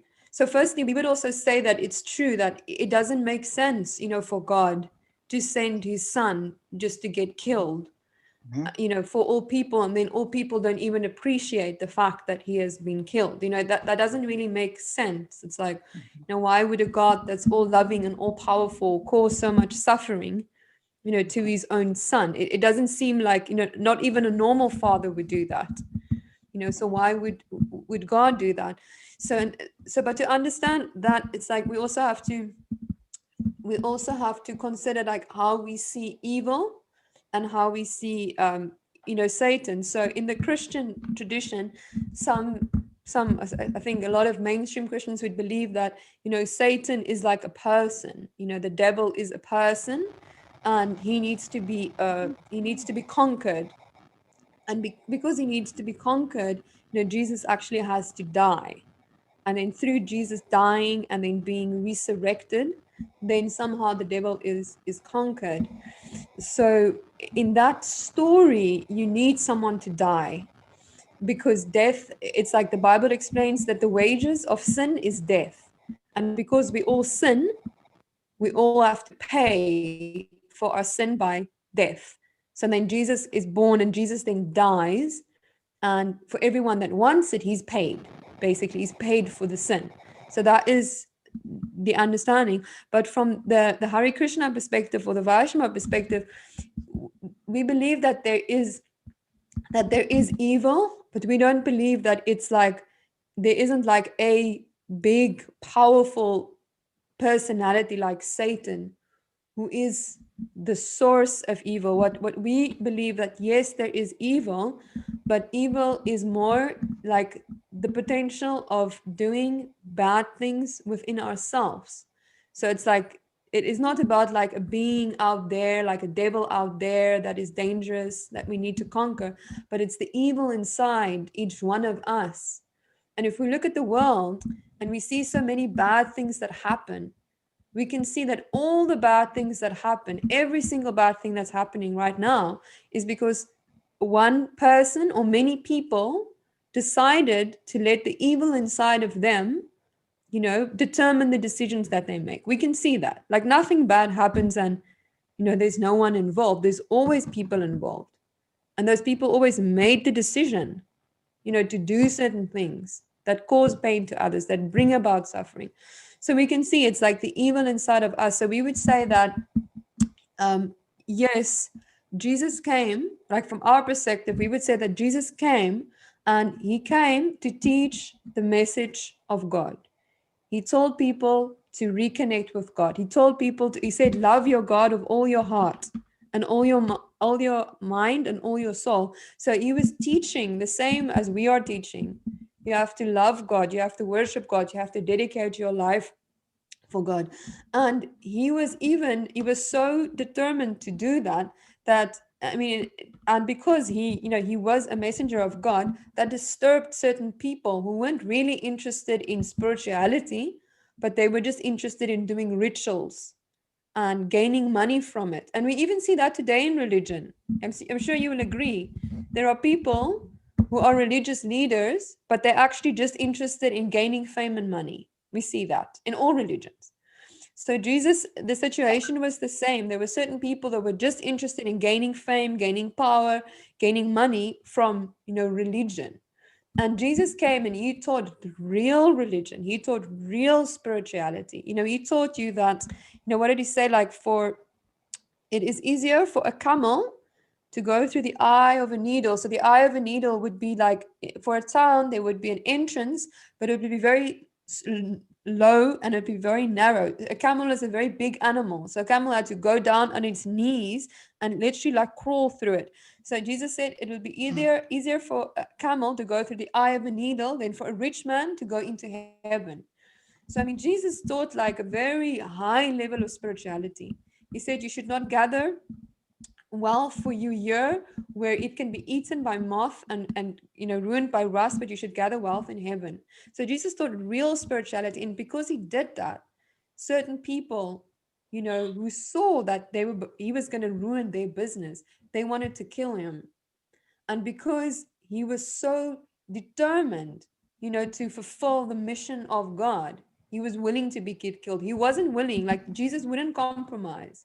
He wouldn't stop teaching his message. He wouldn't change his message, even if they wanted to kill him. So that for us, we would say that is how he was teaching us that, how to be a perfect son of God. He was teaching us how to overcome the eternal evil. He was teaching us that even if it takes your life, even if that is the sacrifice you need to make, then you make it, but you stick to the message of God. You stick to fulfilling the will of God. So we would see for us, we see Jesus is slightly different. I mean, we believe that he is like a spiritual teacher. So if someone follows Jesus and his teachings and they really dedicate their life to Jesus, we also believe that Jesus can save that person in terms of that person would then, if that is their sincere desire, at the end of this life, they will go to Jesus. They can go to Jesus and Jesus can guide them further. But we don't believe that, the way we see it, it's not like Jesus had to be, sentenced to death so that he can overcome, this being, Satan, that is evil. But we would say, no, Jesus came and his example, is what he gives to us. He gives us the perfect example. And if we follow that perfect example, we can become his true followers, and then we can also become like that pure Son of God. So I hope that answers your question to some extent, Frederick. It's a very deep question. And it's Yes, a I very have a deep lot. topic. I have a lot of questions, but I can see there's a lot of people that have been raised their hands. So I think I will just pause for other people also ask their question, because the Bible story and the Jesus story is giving me headache all the time. Yes. I think all the time. I'm fully Christian, but when I Yes. sit down and I read the Bible and I see some of the words contradicts itself, says this, say that, it makes me confused, even in terms of God create a fire for his children, that if you commit a sin, he's gonna put you in a fire. Also give me a problem, because I don't think when you sleep in your house with your children and the snake appear into your room, and your husband and your children also sleep in another room, you can't take a stick and take the snake and throw it inside your children's room and tell them that there was a snake in my room. I didn't kill the snake. I have a gun, I have a knife, I have everything that I can use to kill the snake. But I didn't kill the snake. I took the snake and I threw the snake inside my children's room and closed the door and tell my children that if you allow this snake bite you, there is a fire that have been created outside there. I'm gonna put you in that fire. So me as a human being, I won't do that. How can God that creates us create a fire, and the Satan that he was staying with him up there, he couldn't stay with him, and he threw Satan to us and warned us that if you obey Satan, he's gonna put us in this fire. So all this question giving me a lot of stress. But once I said there's a lot of people that have been raised their hands. So if you say you want to ask the question, some of them they can't answer their question. They can't ask their question. So just pause here. I think this is not the first time that you're gonna meet. There's another time also that I'll ask another question. So thank you for the answer. Thank you so much, Frederick. I'll just try and shortly respond to what you said. So we would say that because you're very intelligent and sincere, you are seeing that the way things are taught in mainstream Christianity does not really make so much sense. So we agree with you, and we would say that there is there's a deeper message that should be taught. And we would say that yes, there is punishment for when we misbehave. So there is there is hell. Even if we look at the world, we see certain people the way they're living, if you're living in like a war zone, it's like hell, people suffer. And we see other people, they live like they're living in heaven. There is so much, opulence, wealth, enjoyment. So we would say that, yes, heaven and hell are real places. You can suffer a lot, you can enjoy a lot, and other people just live average lives.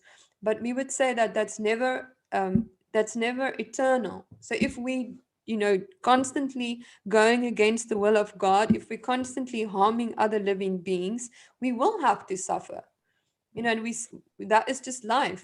But we'd say that God would never make that eternal. Because even a parent, if a child is really naughty, you have to punish them. You might tell the child, okay, you won't be able to play with your friends for a week. But no parent would punish their child eternally. They would say, you've got your punishment, and now again, show to me if you want to behave properly. So we would say that, yes, there is punishment, but it's according to, the severity of your misbehavior, and it always ends, and God always gives you another chance. He's never going to throw you in like eternal, flame. That's not God, because then God would be cruel. It wouldn't make him, loving. So yes, he punishes, but not eternally. He forgives and gives another chance again and again. So that is there. And again, that the idea of Satan, we would say that Satan in the Bible, we would say, is symbolizing evil. And he's symbolizing, the desire to do bad. And we can see that the desire in us to do evil and to do bad, that desire causes a lot of pain in our lives and the lives of others. And that desire to do bad, we have to conquer. Yes. But it's not like Satan as a person. It's like, the evil in us we have to conquer. And if we follow Jesus, Jesus can help us to conquer that evil in us. And also, if we live, according to the teachings of Jesus, we'll be able to help others to conquer the evil within. So I see many questions in the chat. So I'm not sure. Maybe Kush Prabhu, you can tell me if I should first answer the questions in the chat and then go to the people who've got their hands up. I see Pender has got her hand up, and I saw some other people also had their hands up. We can go to Penda, and then from there we may go to the chat room. Okay, and Samuel also has their hand up, and so we go to Penda. Penda, you can unmute and ask your question, please. Thank you very much, Hare Christian. Hare Krishna. Yeah. My question is that, you see, Jesus came and died for our sins. Can you turn on your camera, please? My camera, okay. Yeah, thank you. Okay, I'm here. Jesus came to die for our sins so that we can live. That one I understand. What the reason what I don't understand is that how should I put it?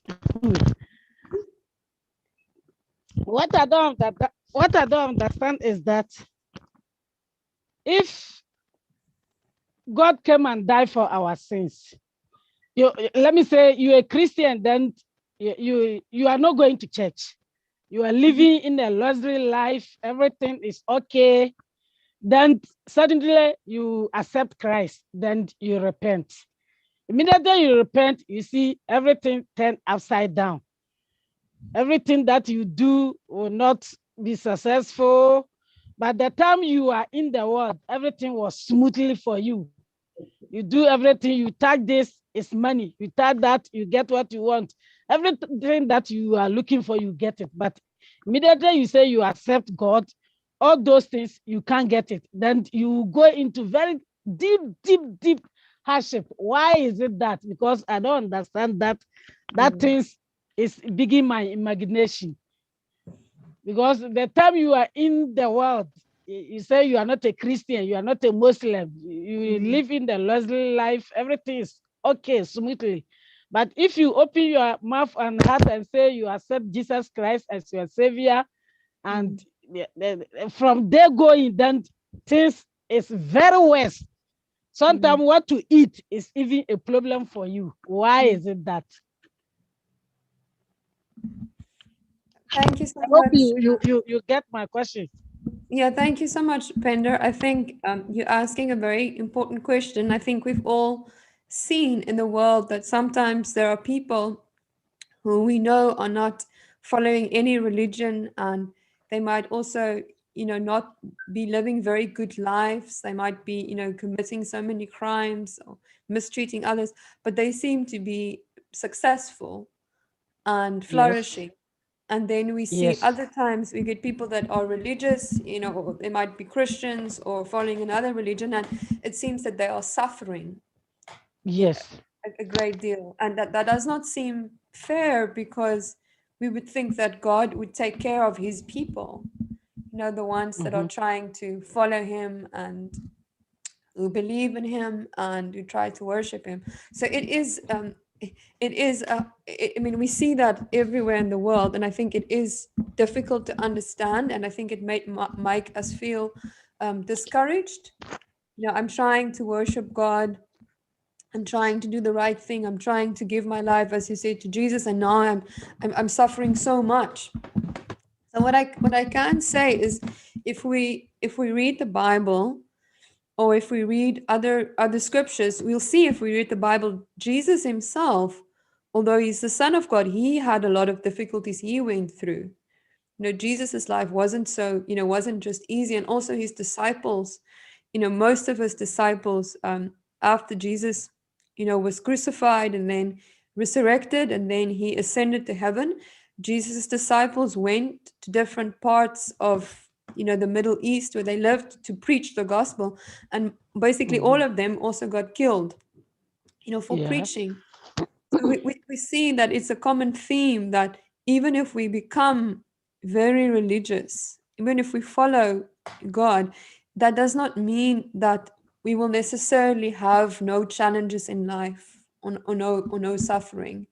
So Yeah. if we watch people's lives that are not religious and they seem to be very successful and flourishing, it's true that temporarily their lives might look like that, but they as well, at some point they will suffer. At some point they'll lose what they have, even if it's only at the time of death.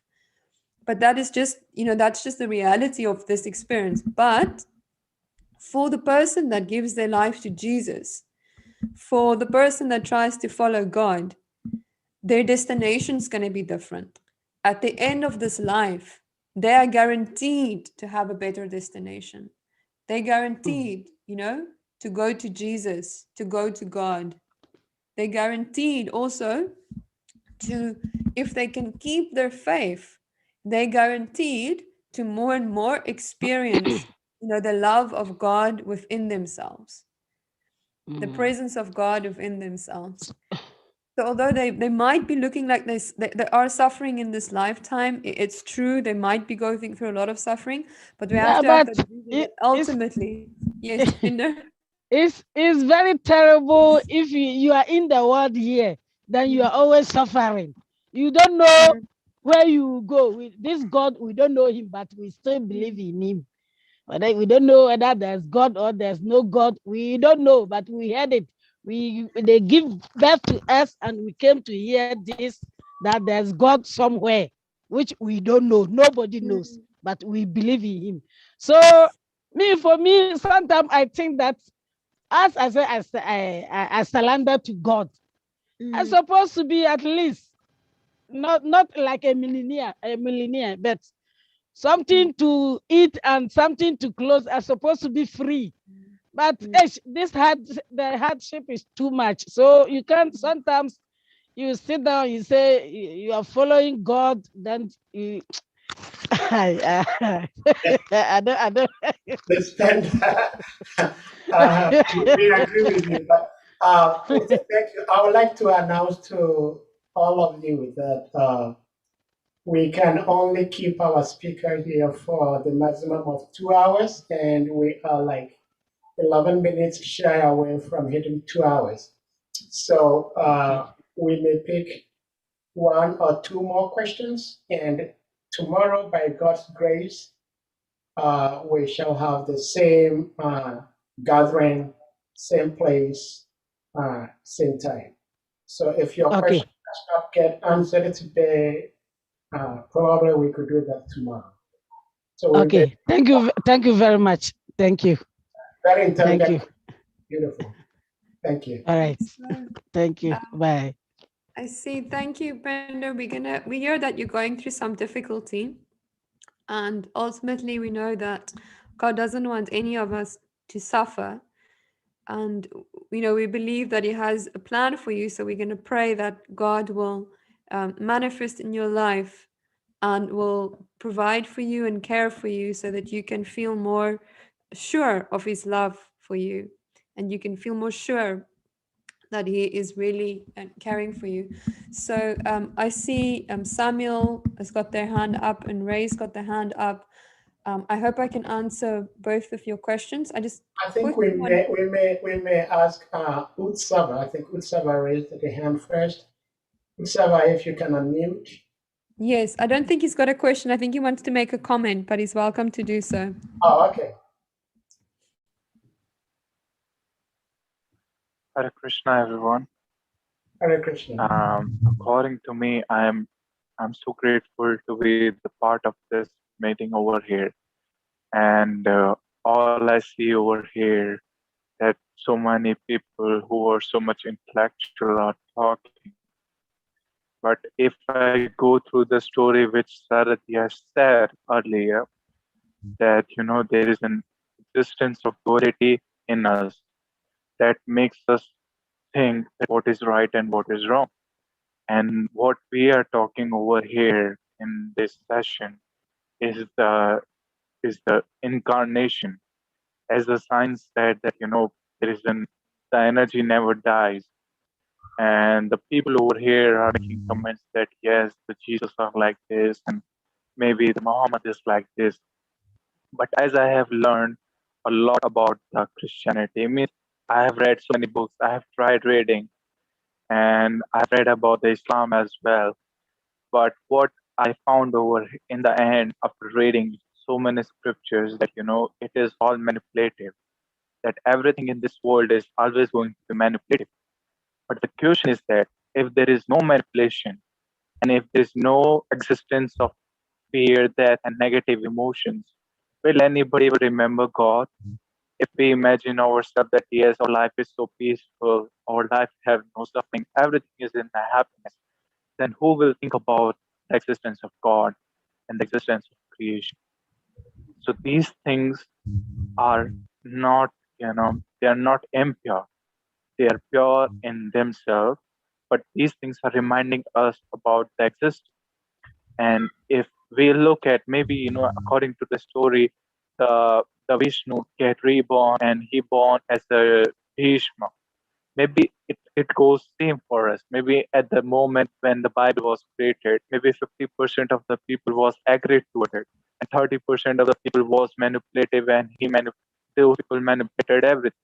Maybe those people can be us over here. Maybe the life are changed. Maybe our bodies are changed. But the thing which are going from the starting, maybe it is the time of Muhammad, Jesus, and maybe it is Kali Yuga.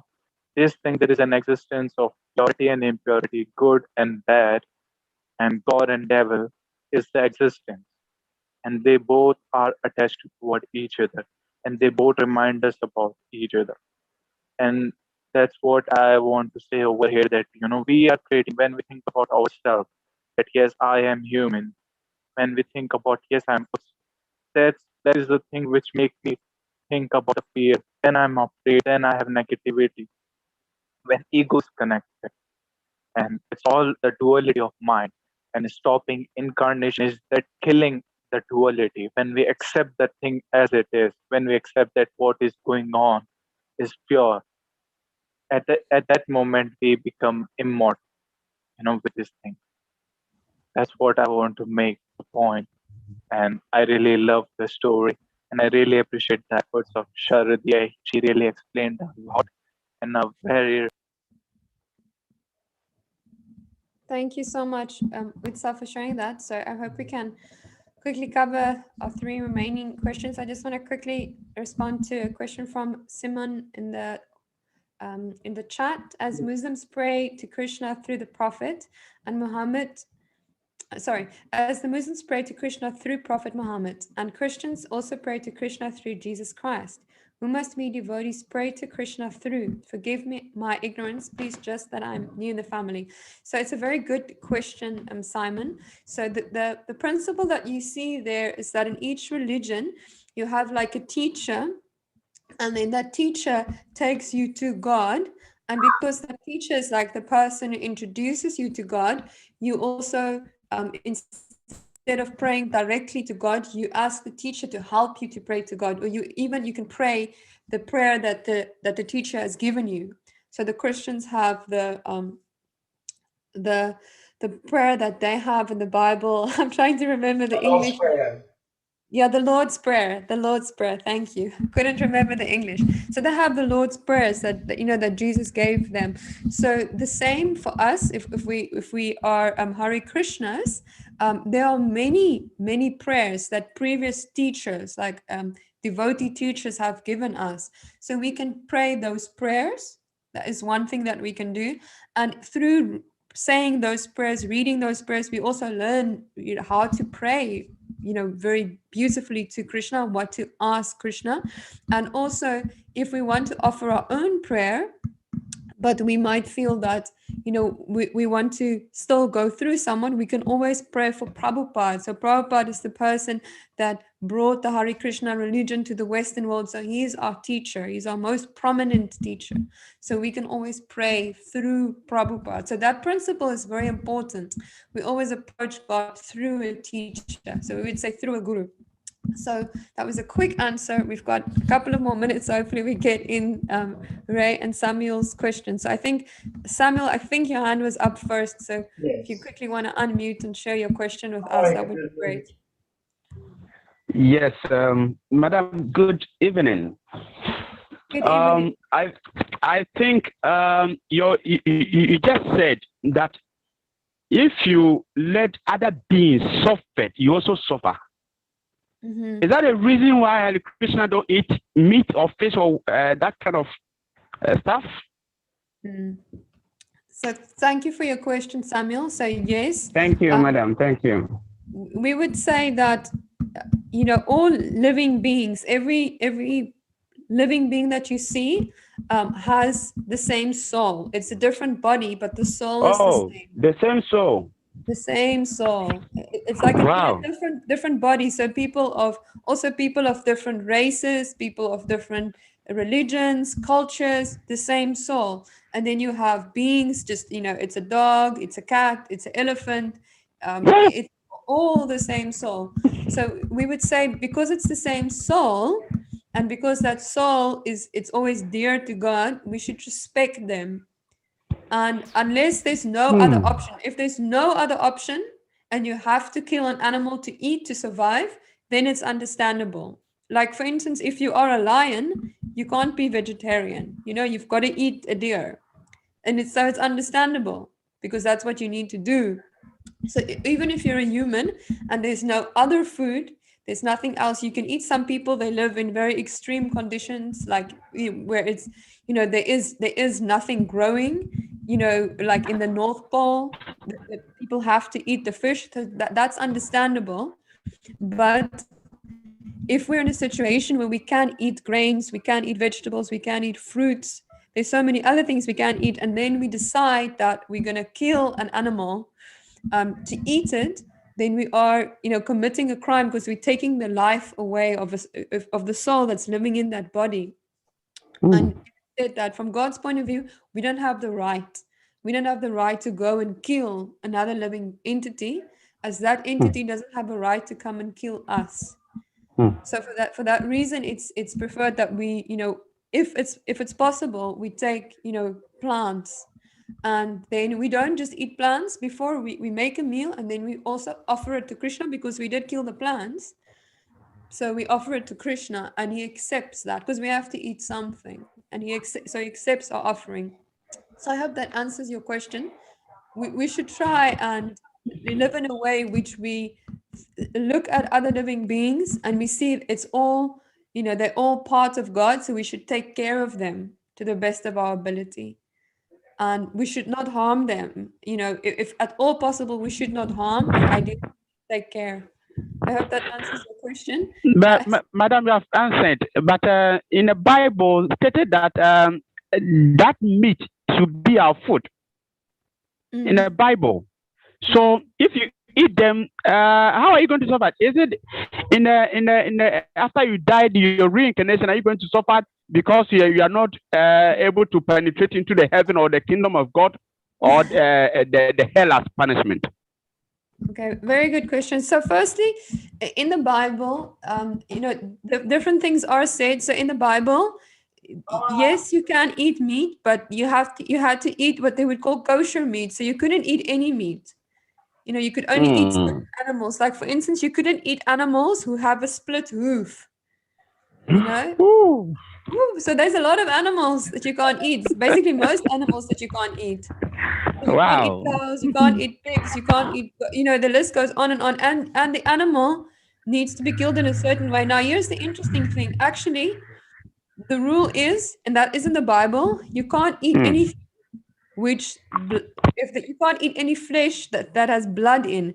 So kosher, you know, what the Jews still follow, they drain all the blood from the flesh. Okay. And then but you can understand, if that rule is in the Bible, that you're not allowed to eat anything which has blood in it, you can see that they're actually saying don't eat meat.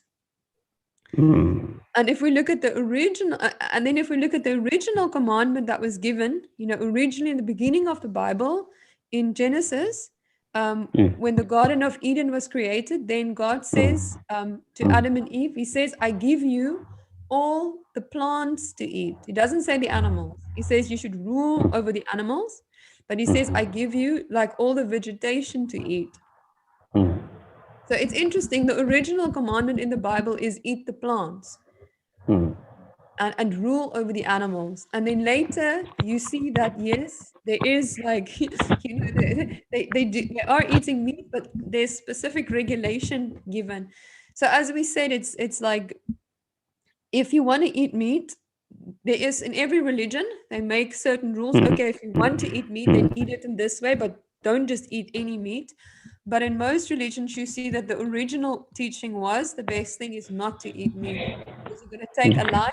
And as you rightly pointed out, if you're going to take a life, you're going to have to pay for that life if it wasn't necessary. Ooh. How are you going to pay it? Reincarnation, and you have to suffer. That is what we say. If it's not necessary, if it's necessary, it's different. But if you just take a life because you just feel like it, it's good. Because if you think about it, what's the mentality? You know, it's like, there's a living being, I need to live and I need to eat. You could eat something else.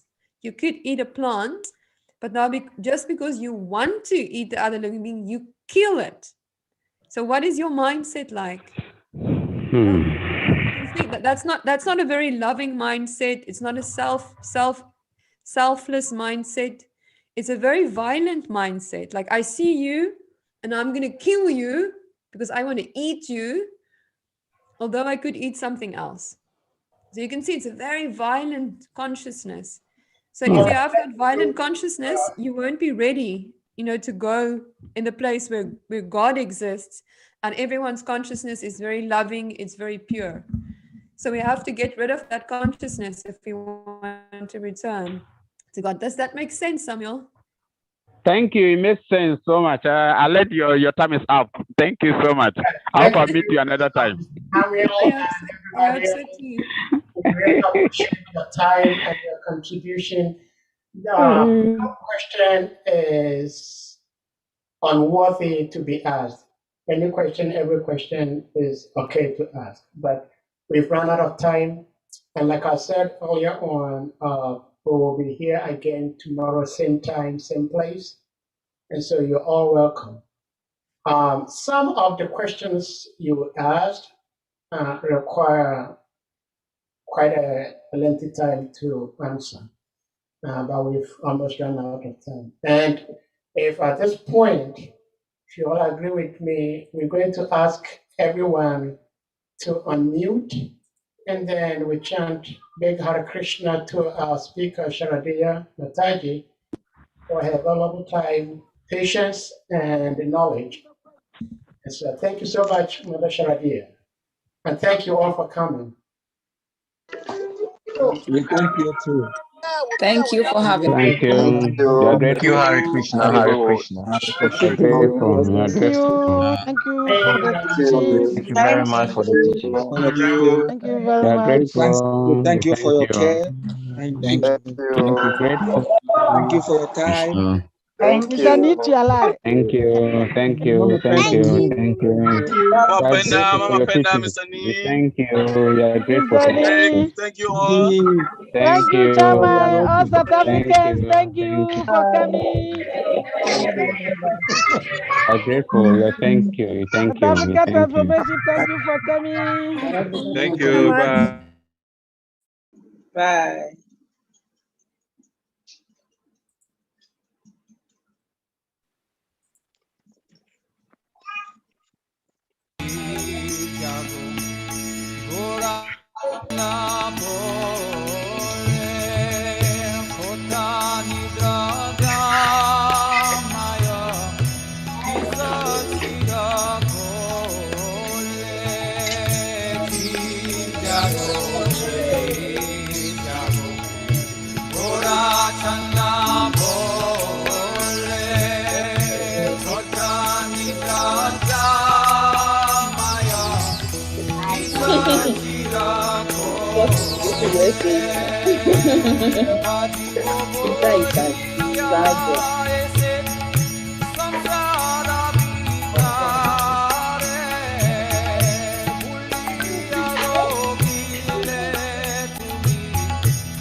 Thank you, Mother Saradiya.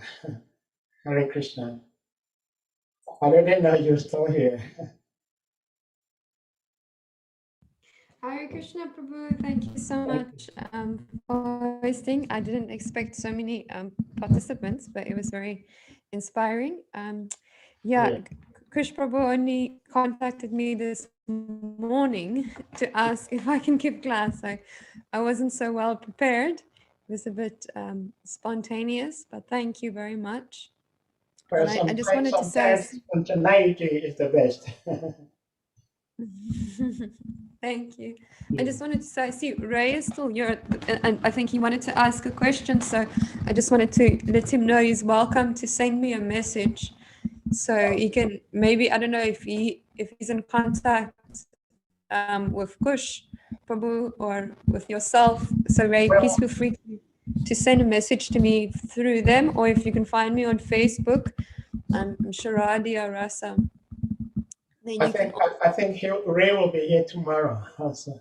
Okay, all right. Thank you so much. I'm looking forward to being with everyone again soon. Hare Krishna. Thank you so Hare much. Krishna. So thank you all. Goodbye.